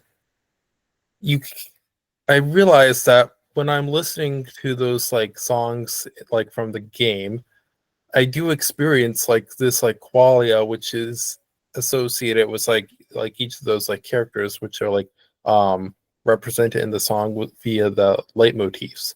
So perhaps it's possible you could create like a new version of like Solresol which uses leitmotifs instead to encode information, and that could be used to think, and then people could combine different concepts in their heads by like essentially thinking of songs which are composed with these like leitmotifs. You guys should watch some videos on like the leitmotifs and Deltarune. Like it's difficult. I'm not good at explaining things. I'm sorry. Well, no, I think it's exactly that idea. I think you're onto something. Building meanings. You know, we kind of have them in Western civilization already. There's lots of kind of musical phrases where we all intuitively like know what that means in a sense. Yeah. Well, actually, I could dive into something there for a moment, because in another salon, actually a couple of them, I've been talking about the idea of far transfer and near transfer, and that you can experience something for the first time, but then by saying you're experiencing something for the first time, that would mean you weren't technically trained on that. Right? When we talk about things in terms of measuring and understanding intelligence and all these cognitive abilities, it's like, oh yeah, when when people have tried to figure out how do you enhance, general intelligence, fluid intelligence, whatever, right? It's okay, you can train on some task that has far transfer to something else. But here's the interesting thing is that far transfer is already kind of there. Because for instance, with the salon with Eliade, right? We were talking about how a certain smell can induce a kind of altered state. Well, guess what? You never train on having that kind of association. You weren't binding that one smell to this other feeling. Something about the pre-existing structure that you had already induces that far transfer effect. Can you repeat that? I missed what I'm you not were sure saying. I get it. Sorry. Yeah. Yeah. So basically, the thing that I was trying to get across was that, by saying you are experiencing something for the first time, right, means you haven't necessarily been exposed to that in that form before, which means you haven't necessarily been trained on it. You haven't necessarily been told exactly how to perceive that and what that's allowed to sort of induce in your mind, right? So when we had a salon the other day, there was this guy Eliade from Quality Research Institute, and he was talking about how some of the smells you were making were created in such a way where it could sort of induce an altered state, like it induced a certain euphoric or dissonant feel. There's all these different things you can get from these intense smells, right? Olfaction, right? And the interesting thing is that if you haven't smelled something like that before, how do you know how to actually react to it, right? And so the weird thing is I kind of brought up, at least the idea at that point was that, by saying you haven't experienced something before and then you experience that thing, where is that coming from? Because you haven't actually told yourself how to perceive that in the first place. When you experience something for the first time, it could be really anything. How does your mind actually know how to make sense of it? It hasn't experienced it before. Right? I know this is kind of very, very weird framing, but the other example, Michael, if you remember when we spoke a while back about like the chalkboard noise or whatever, or a certain screeching sound and you can feel it in your teeth. We weren't trained on that, to my knowledge. Where does that come from? I have an interesting theory about things like chalkboard noise. I suspect that our brain, in a few different ways, uses music and frequency for kind of its own internal computing, in a sense, right? In other words, I suspect that noise is so jarring because our brain, for some other purpose, is using those frequencies for something, internal dynamics. And that when you get that stimulus, it's like, oh, it like crashes the system like anesthesia or something, where like suddenly your brain's like, I don't know how to respond to that certain weird frequency pattern. Well, it's the same frequency that babies use to get the attention when they cry out, to get the attention of the parent. Interesting. Like, yes, I mean, so there mechanism for having an annoying sound and it's tapping into Right. that. Well, why would you feel that in your teeth? Huh? Oh, Yeah, on the chalkboard scratching, whatever. Why, of all places, why your teeth? It reminds me of like a drinking out of a synesthesia for that. Come again? it's like drinking out of a milk carton. Yeah, I feel it more in my nails. I mean, interesting. I once saw there was a just Feel so it in your story. nails? Your nails. Yeah, like, I think I do when too. you're writing on the Somebody chalkboard. argued. I remember I read somewhere that somebody was making a case that there actually is genuinely a pretty good match between that frequency and a frequency you'd get if there was something like a small stone that was in your teeth, and it would potentially damage the enamel. So it's like a visceral reaction that only makes you feel a little sick also to spit it out. So for what it's worth, but I will say, don't put that theory aside. That your point is a really strong one in general. Like how do we know how to categorize completely novel experiences? And you might say, well, we don't. But I don't think that's accurate because you can get a lot of agreement, right? Even if you've never heard the scratching on the chalkboard before, you're going to have that visceral reaction. It's not because you've learned to associate it. And so somehow within the sort of the embedding whatever that we already got for sound, this you've never hit that particular point in the space, but it has a meaning before you ever get to it. And similarly for smell, it seems to be the case that we've got already a map of sort of the meaning of smell, and then there's some new smell that comes along, right? And think about a very delicious food that you've never tasted before. You'll probably agree it smells delicious, even though it's foreign to you. Like, well, what do you mean it smells delicious? You don't know if it's delicious. You've never tasted it. What the hell does that even mean? Well, there's an answer to that question. It's not just mystery. Oh, it's just because it does. Because it smells delicious. What do you mean? Deliciousness, everybody knows what that is. No. There's an answer to this question that you're asking, and it has to do with sort of the structure of the space in which the distribution of like chemicals, however olfactory sensors. Activations is structure that falls into somewhere in that space where even though you've never seen that point before, that point has meaning, very similar to words. How do you learn a new word? How do you learn a new word when you're talking to it? It is because it learns the relation to all the other words, right? It doesn't have to learn about that word. It has to learn how that word fits in to the larger map. So similarly, I think the answer is going to be, and it could be true for music as well. You've never heard a tune, but you find it beautiful. It's because it's not about association. It's about having a pre-existing space that this thing fits into. It knows it lives in a space that you've already got. And we all. What's amazing is we all carry around similar ones, such that scratching on the chalkboard is awful. And Well, it's coordination. I mean, if we didn't have enough similarity in our means of perception and experience and cognition and all that, like we would probably not be able to coordinate and get things done, right? Exactly. It would be a very difficult thing. I mean, one of the other things that I think about a lot is, I think a lot about how do you communicate and coordinate, talk almost, right? With minds that are very, very different from your own. It could be, Dugan, Michael, if you remember some people who are on certain substances in Austin, Texas. It could also be people who are very, toddlers, people who speak a completely different language than you. And the trick with that is that how do you speak your language without having to learn their language, and they don't learn your language, and you find another way to communicate and coordinate. But the other interesting thing too, that's a really good thing to also learn from, is the way that we coordinate our actions and our goals with our animals. Because think about it like this. If you want to tell a dog or a cat to go somewhere, to come over here or go over there or do this, what do? you have to create this kind of reward for it to train it. In a sense, when you're using language and when you're communicating, it is almost like you're programming another mind. You're almost instilling an aspect of yourself into the other kind of mind through this thing that we call language or communication. And the strange thing is, like, if you want to do it with a dog or a cat or a young child, well, a nice snack or treat or food will do it for them, right? I think it's interesting. I think it's interesting to think about it as like a lot of people now, like in the singularity type circles, they talk about mind uploading. But like you're saying, language is sophisticated enough that you can install a small copy of yourself in another human mind simply by talking to them for a while. Thought forms. And it's like a hologram, right? It's like a lower resolution. It's not the full resolution of the original person, but we all run copies of each other in our head. And if we didn't, it would be very difficult to communicate. Right. And it's not just at the level of like, oh, here's some, here's what this person says. And you can now, figure out what other sentences they're going to say. It's at a higher level, actually, than that. There's an aboutness of a person. I know Will Hahn.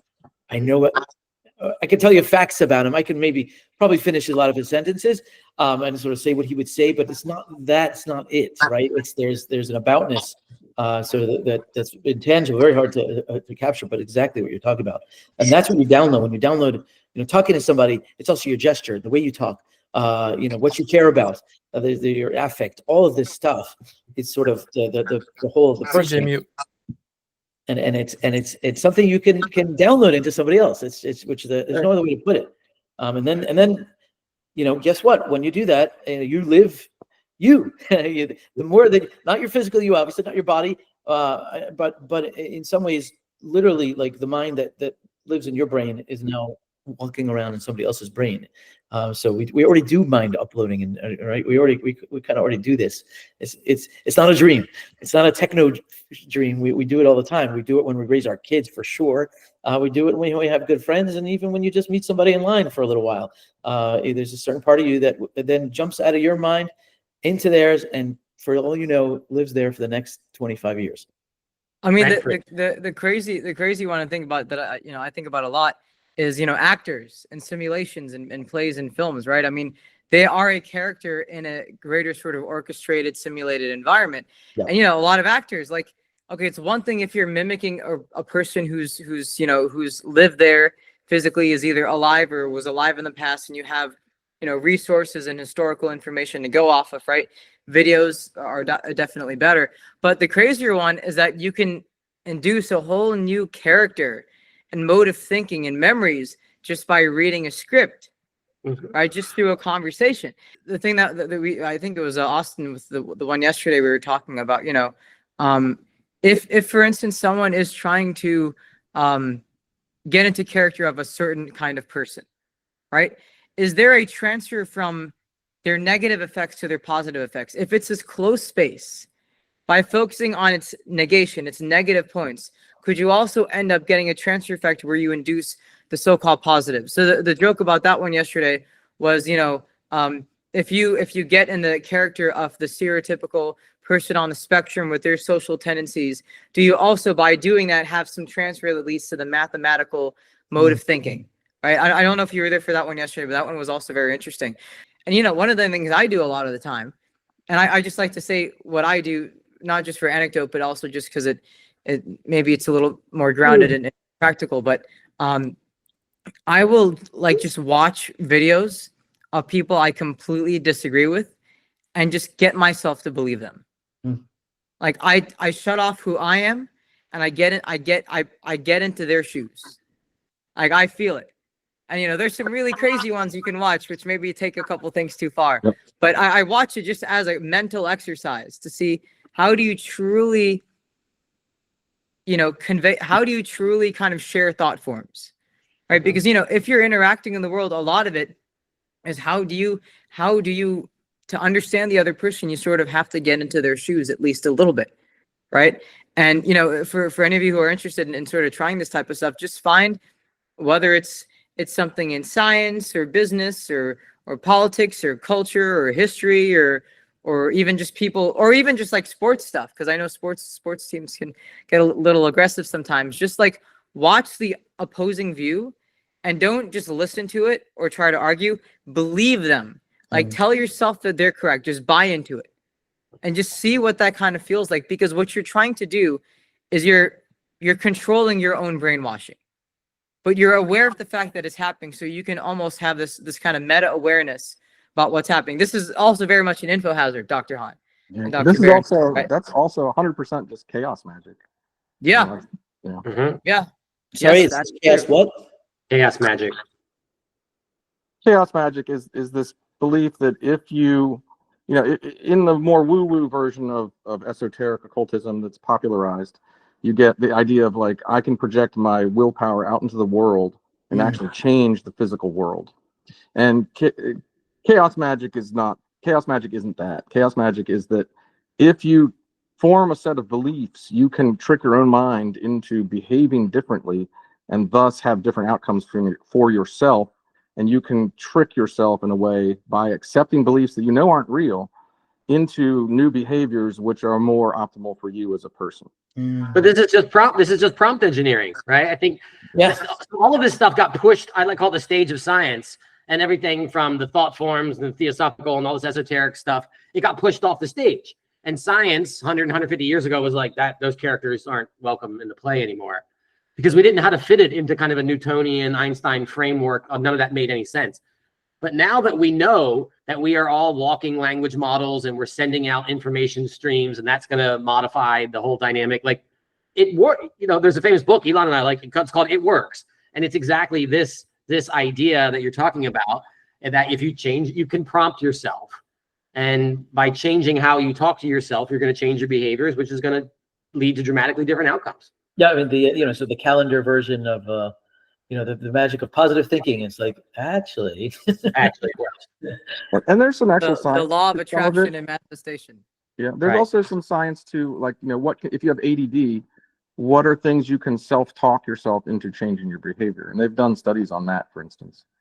Like, what are words you can repeat to yourself that might actually change your behavior? And then there's a whole like woo-woo new speak or new think. That's it's a pastor is in, I don't know, about 100 years ago. He's directly a descendant for the pastor that Donald Trump went to. And the idea there is with new think, if you only think good thoughts and talk to yourself, then you get good outcomes. Which isn't, obviously it worked for Trump. It's not going to work for most people. Well, CJ, I want to chime in on there for a moment, and I also would like to give potentially Morgan and Alan if they have any interesting thoughts or questions, because I've been hogging up the mic a bit. But in response to your thing is that I am actually very interested in sort of philosophically, computationally, what is this thing that we call optimism, right? Because a lot of it is that you're trying to not only just save a bad situation or a stressor or something, but you're actually trying to flip it into something positive, right? And so it's the idea of leveraging things. So, there's this thing I talk about a lot in biological systems. It's called hormesis.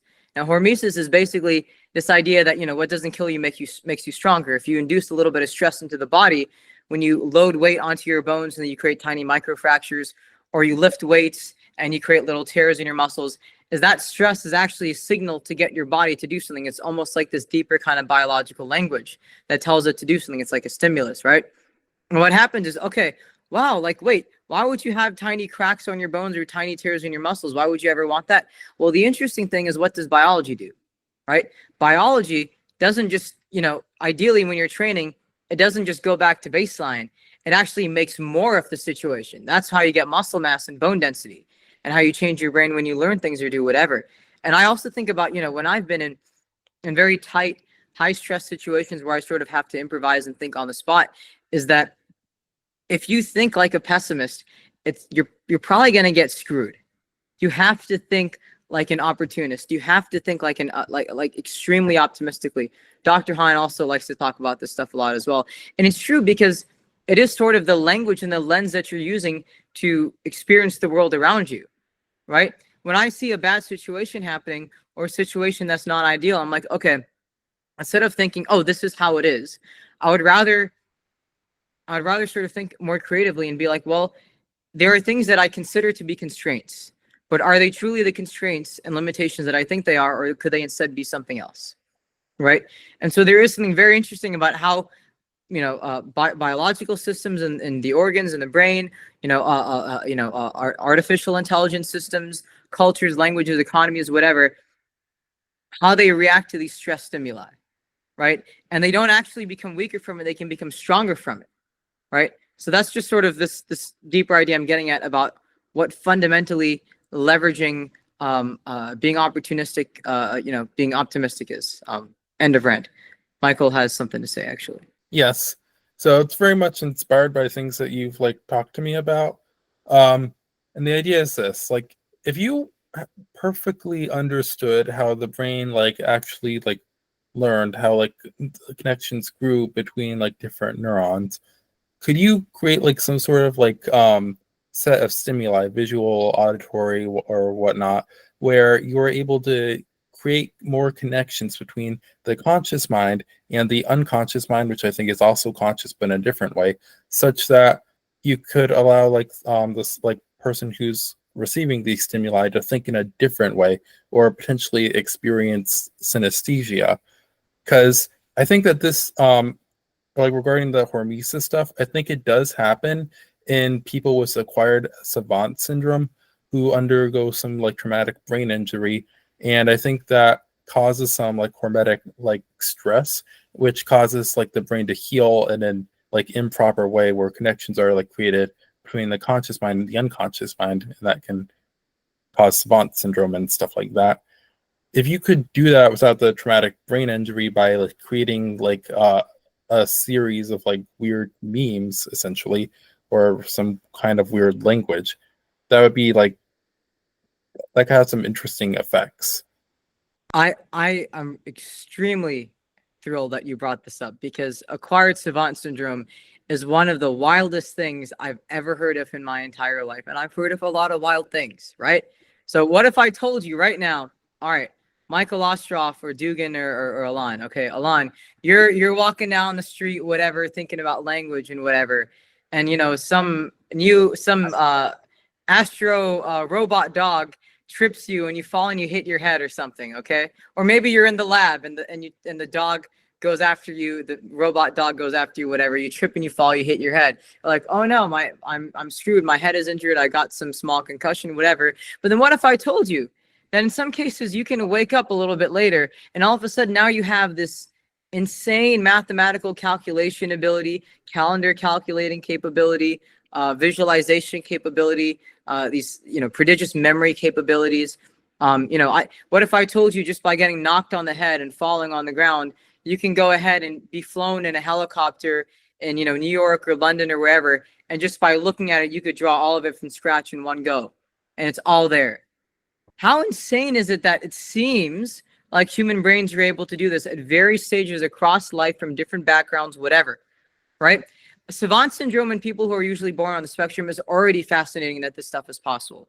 But then it's on top, it's even more interesting when you have people that are somewhat neurotypical, and they'll also have these capabilities, maybe something like John von Neumann, theorized that he may have had some kind of savant-like capability. But the crazier ones are the people that are completely neurotypical. They're not necessarily the smartest person in the room. And then as soon as they get knocked in the head in a certain way and they wake up, now they have this. Right? I mean, this needs to be studied more. Like, what is that? Right? It is a hormesis thing. I think it totally is, but what is it's really well documented that there are these cases. I mean, what it means to me is that, these are just slight deviations in what we all have, right? I mean, that's clear. Like you can't download an entirely new module into somebody's brain by hitting them on the head. What you can do is just slightly divert the process, the flow of processing, such that now able to do this, which means it's there already, right? The capacity is there. It's just a matter of challenge, which makes somebody like you, I know this is why you're so excited about it. It's obvious, because the hope would be that maybe we can, without a hammer, and actually, let's be clear, Addy, you're not advocating that anybody should go and actually injure their heads. At home. Do not try this at home. Right? But I think that kind of like lawyers just contacted me. We just got an alert. So we don't want anybody doing that. Yes. But it means that the potential is there already if you could just harness it. Is there other ways to harness it, right? That's the cool. And then the crazy thing is, if that's possible, what else could be possible? What are Exactly. the minds we haven't tapped into This yet? is what you think about when you're walking down the street. I know. Oh yeah. That's the thing. Are there tokens? Are there word vectors that could do the same thing? Could learning something like, and again, I don't think Solresol is the magical thing, but Solresol is like the Antikythera mechanism. It's like an artifact that bears witness to that there's something possible that's richer than how we think of things. And I think that's the ultimate goal. So that's the idea of apprenticing synesthesia, is to create that acquired savant. Feynman could do it. He could solve equations by just moving all the colored letters around on the chalkboard, because he saw the black and white chalk as different colors for the numbers and letters. Like, that's the psychotokenomics. Like, is there a string of tokens? Is there a jailbreak that you can say to people that will get them to fundamentally change their life? Or a tune. Right. Arthur C. Clarke has a story called The Ultimate Melody, which you can look up, which is, you can imagine what it would be as sort of a lethal earworm. Yeah. No, I was just going to mention in the comments real quick that there are these weird anecdotes about people that have had, at some stage of a stroke, or if they have some kind of migraine, they'll notice an acuity increase in their vision, or their hearing, or their sense of smell, or whatever. I don't think that's doing anything to the eyes. I think that's sort of a neurological thing. I think there is something called neurological vision. I've spoken about this and presented on this before, but I think there are some really fascinating things. And, I guess this might be a good segue into talking about the olfactory language thing, because in the space of that, right, is it sort of, how do you generate something new that you didn't have before? So when I would think about the olfactory language, which for those of you who haven't heard of this one, it was an experiment that young Addy worked on a long time ago. At least that was the original kind of thought experiment, where I took, colognes and perfumes, broke the seals, put them into, dropper bottles, syringes, whatever, and I'd make little olfactory shapes on paper, perfume cologne shapes. And I'd associate each scent with another scent, or memory, or a visual, or whatever. And I keep doing this over and over and over, like I was learning a language. And eventually it starts to feel phenomenologically. It starts to have the quality of a language in the way that English is, or Mandarin, or Japanese, or whatever, right? And the crazy one is that if you do this enough, you have a way of feeling right now the quality of your sense of self. This is Elan Barenholtz, this is Hahn, this is whatever. But if you do this enough, and you think in this kind of new language enough, which you could do probably with any language, is that you'll start to feel your sense of self in that new language. Right? I'm sure many, those of you who know multiple languages kind of fluently, there's sort of a switching you have to do. You have to sort of switch modes. It's kind of this sharper thing. It's a very similar kind of effect.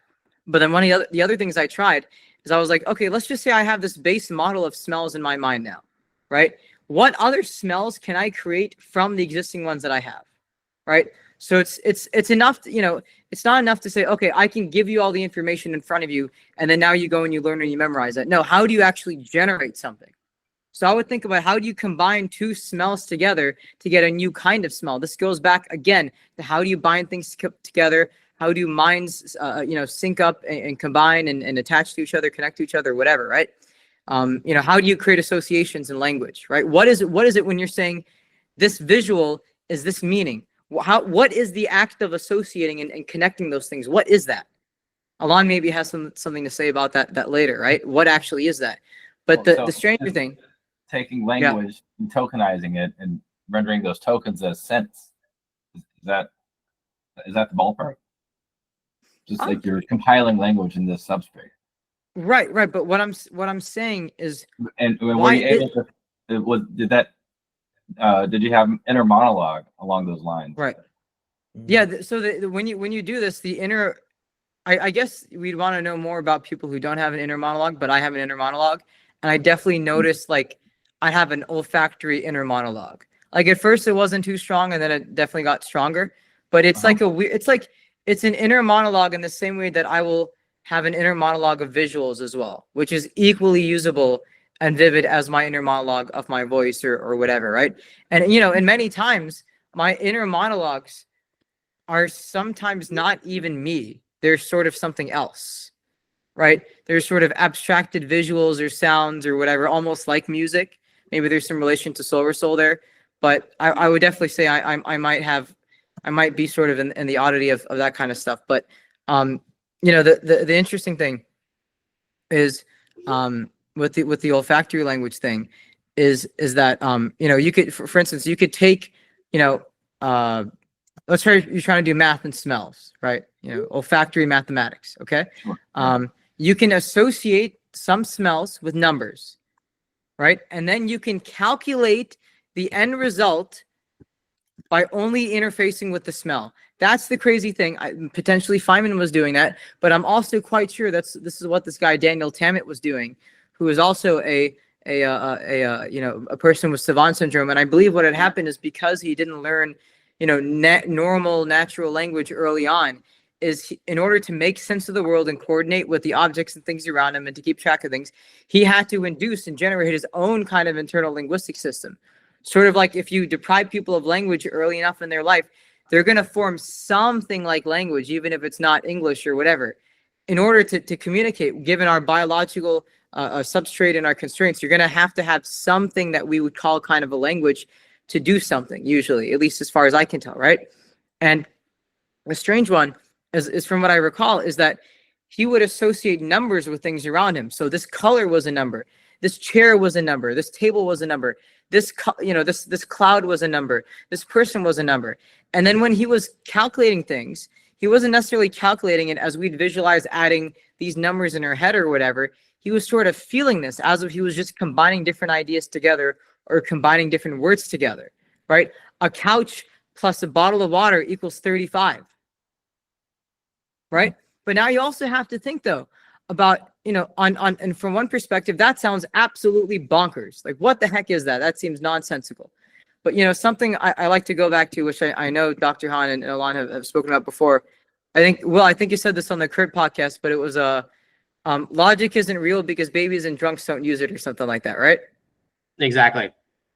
Right. Well, now, would they be operating on an emotional logic? Well, there's Reaction. structure. There's definitely structure, but I wouldn't say it's logic in the way that we think of it. And a good way of thinking about this is try to communicate with someone. For those of you who are on the Salon yesterday, we talked about this, but try to communicate with someone who is inebriated. They're sleep deprived, drunk, or high. They're on some kind of very intense, substance. And, at least for a lot of people, the things that they're saying will seem completely nonsensical to you in this so-called sober state.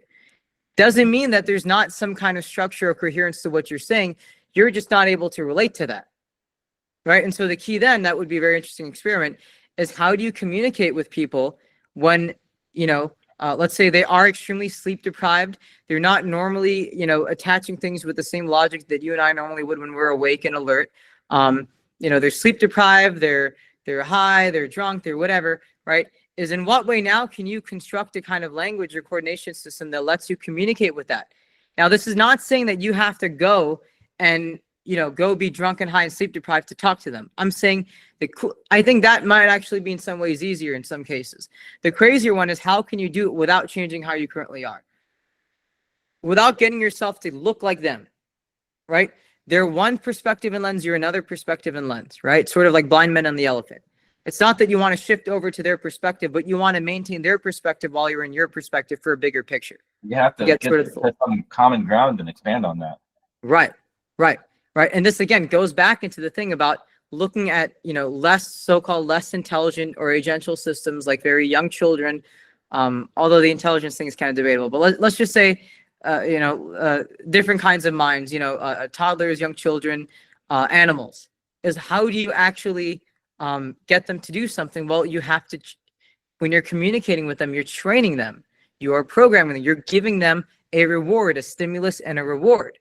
We're doing this in our conversations right now by talking to each other, and it increases in complexity the more people we're talking to at the same time.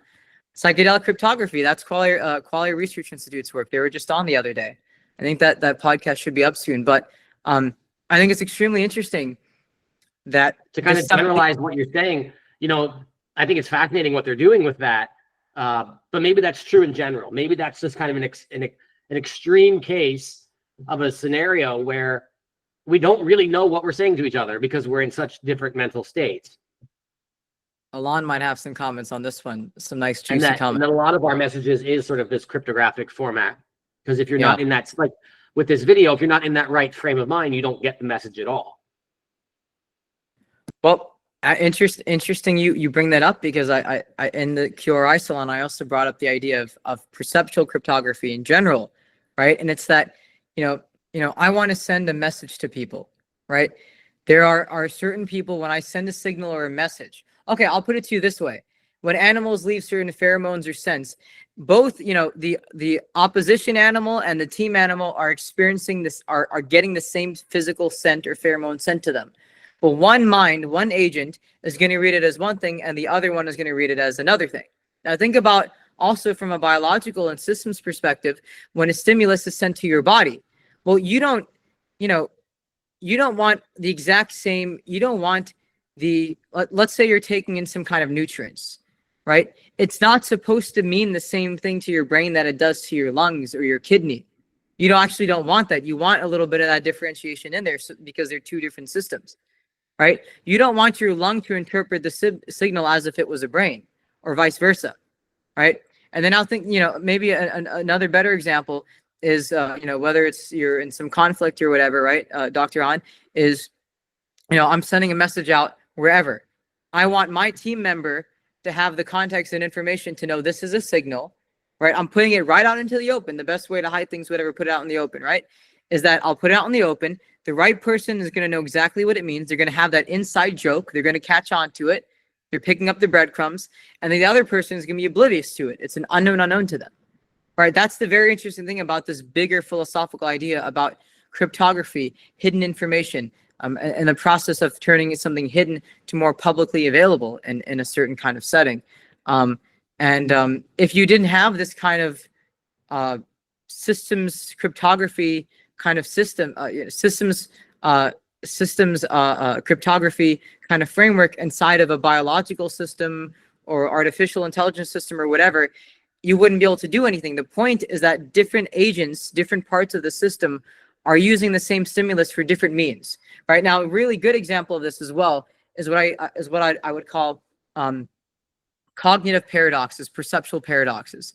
Another word for them would be optical illusions, audio illusions. So the logo of Ekkolapto, this organization, is literally the Necker cube optical illusion, right? The information, the thing that's on your screen or your paper is the same.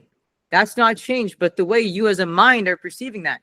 Oh, one way it's looking this way, then it's looking this way, then up and down, then inside out, or whatever. That physical thing stayed the same. Your entire perception is changing. That's not your eyes, that's your mind, probably, right? The even trippier one is, the audio illusions, right? So you have if you've heard the Yanni or Laurel thing before, or you've heard the Green Needle brainstorm one, and the audio, the sound is physically the same, as far as I can tell. It's physically the same, but to different minds, they'll sound like completely different words. But real quick, I think Dr. Hahn has to step off, so I want to give him a couple minutes to wrap up his thing, and then we'll continue the conversation. I just wanted to say thank you, Addy. This is a great opportunity to share what I've been thinking about. I really appreciate everybody's feedback. I saved this whole chat thread so that I can go through and grab all that stuff. So just want to say thanks again. I really appreciate it, and would love to do this again soon. But before you head off, do we have a couple of announcements you want to make? Remind me. All right, so we have a couple things. Well, there's a couple. So one, I want to sing your praises briefly. So there's the O'Shaughnessy Ventures fund that recently gave Addy a very prestigious prize. So let's do a little hand clappy thing for that. Thank you, right? and other fellow lab member Daniel Van Zandt. DVZ, Daniel Van Zandt also amazingly got that award. Yep, in the same lab, in the same cycle. That's pretty cool, man. That's pretty cool. But yes, the next things that are cooking up. So Ekkolapto is going on a bit of a tour throughout the Northeast. We're making a stop in DC. We're making a stop in New York, and then we're going to be in Boston for a while, and then we're also going to be in Toronto and Waterloo within the next couple of weeks. Lots of stuff cooking, and I'm very excited to announce that Professors Will Hahn and Professor Elan Barenholtz will be joining us for multiple events across that tour in Cambridge for Augmentation Lab, and then also at Toronto as well. More details on that soon. And we're going to be trying to put together some more recordings and podcasts. And then also, Dr. Hahn and I have the pleasure of announcing that we will be, I guess, one of the sort of main speakers at the inaugural event, the launch of the Leahy Hospital Innovation Hub up in Massachusetts. We're speaking on June 20th. It's going to be a lot of fun to sort of introduce the medical sphere into this kind of newer world of generally intelligent systems, whether they're biological or artificial. These sort of ideas in philosophy and cybernetics and all the infohazards, medicinal infohazards about the way substances can affect certain things. Lots of cool things there. And I'm so excited for a lot to happen. I think we're going to be recording that and putting that up. But anything else I'm forgetting, Dr. Hahn or Elan? Sounds good to me. Elan, real quick, okay, one last thing before we head off is these two champions, Dr. Hahn and Barenholtz, are getting asked quite a bit. I think they're going to be on a couple different shows, podcasts, blogs, something like that in the future. So if you know anybody who does podcasts, streams, Twitter spaces, blogs, interviews, hit them up because they're kind of hot off the press right now. And I think some other people are preparing some press releases. So if anybody has people they recommend getting in touch with Elan and William, let me know or let them know. Before you head off, can you each give one really crazy, thought-provoking question for everyone to think about, for everyone here live and then who's going to see it on YouTube? My big question is, are you software? Are we software objects? And if that's true, the most interesting idea I came across in all of this research is called the transmigration of souls, something called metempsychosis. And it's the idea from the ancient world that the thing we think of as self and personality, the me, the thing that I am, the thing that's behind my eyes looking out into the world, that might be more distributed and distributable than we imagined. I like to think like your parents installed your personality into you. It wasn't already in there. Can we, like we said, we leave copies of people, how seriously should we take this idea? Okay, now I'll go. It's related, but of course it's gonna have to do something with language. But what we're seeing now is that this system is so sophisticated and complex. No human or group of humans could possibly have invented it. Where did it come from? And so it could be aliens, it could be ancient civilization, or, and the way I think of it is, it's actually a product of the collective. And this leads to another topic that William and I talk about a lot, which is this idea of hyperorganisms. And so the bigger idea here is that we are not, if you think about a neuron thinks it's living its best neuron life and it's living out its biological destiny. It doesn't know what it's doing.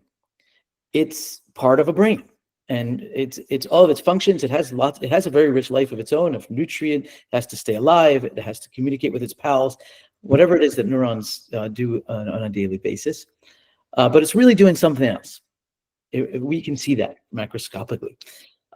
What's the macroscope show about us? What kind of neurons are we in the larger web of society, of humanity? And is language not really the software of that thing, rather than the software of our brains? It's the software of the collective, of which our individual brains are really just neurons. So I will leave with that, because if that doesn't keep you awake at night, then I don't know what will. The idea that the neurons have no idea they're participating in a brain. And it's not just that it's invisible or no one told the neuron it's in the brain. It doesn't make any sense for it to know. There's no physically, it's an absolute impossibility. It can't handle the truth. It can't handle the truth. It doesn't fit. You can't fit a brain inside a neuron. So you certainly can't fit the model of a brain inside a neuron. In the same analogy, we do not and cannot and will not understand what's happening a layer up. The forces and mechanisms and entities that control this planet that are made out of people, but not exactly people, we will see their shadows at best. Very cool. All right, pleasure having you guys on. Last thing, if Morgan or Alan, who've been relatively quiet, if any of you have any questions real quick before the two professors leave. Well, not at this particular time, but wonderful discussion. Loved the wide range of topics, and yeah, we'll send certainly a few references that you brought to mind. But thank you. Awesome. Wonderful. I Yeah, gotta say, before everybody leaves, I have a video that everybody here is going to love. It's not self-promotion at all. Just trust me. There's not a person here that I will trust not. you, CJ. I don't know you, but I trust you already. Yeah, you will love this video. It's great. Hold on, I'm going to drop it into the chat now. When I saw it, I was like, man, this is so well done. Okay, and it's like a nice 9-minute little mini film that goes over, pixelation and how sensations visually can be represented in pixel space, and then how the philosophy of like, where does that end, and if you're just a bunch of pixels, etc. So it totally dovetails with everything we were just talking about. If I could also add that my introduction to a lot of these topics was also the Illuminatus trilogy. Great. I've Nice to meet a fellow Discordian here. I'm a big fan of Robert Anton Wilson, and I've already ordered a copy. So yeah, it's a funny book. It's very good humor, but packed with lots of interesting information. And I really like, as far as pseudo religions go, Discordianism is the best one. fantastic. All right. Well, thank you all. Look forward to doing this again soon. Thanks, Addy, for putting this together. All right. Thank you, See guys. y'all soon, man. Awesome. See you Thanks, guys. y'all. Take care. Thanks again.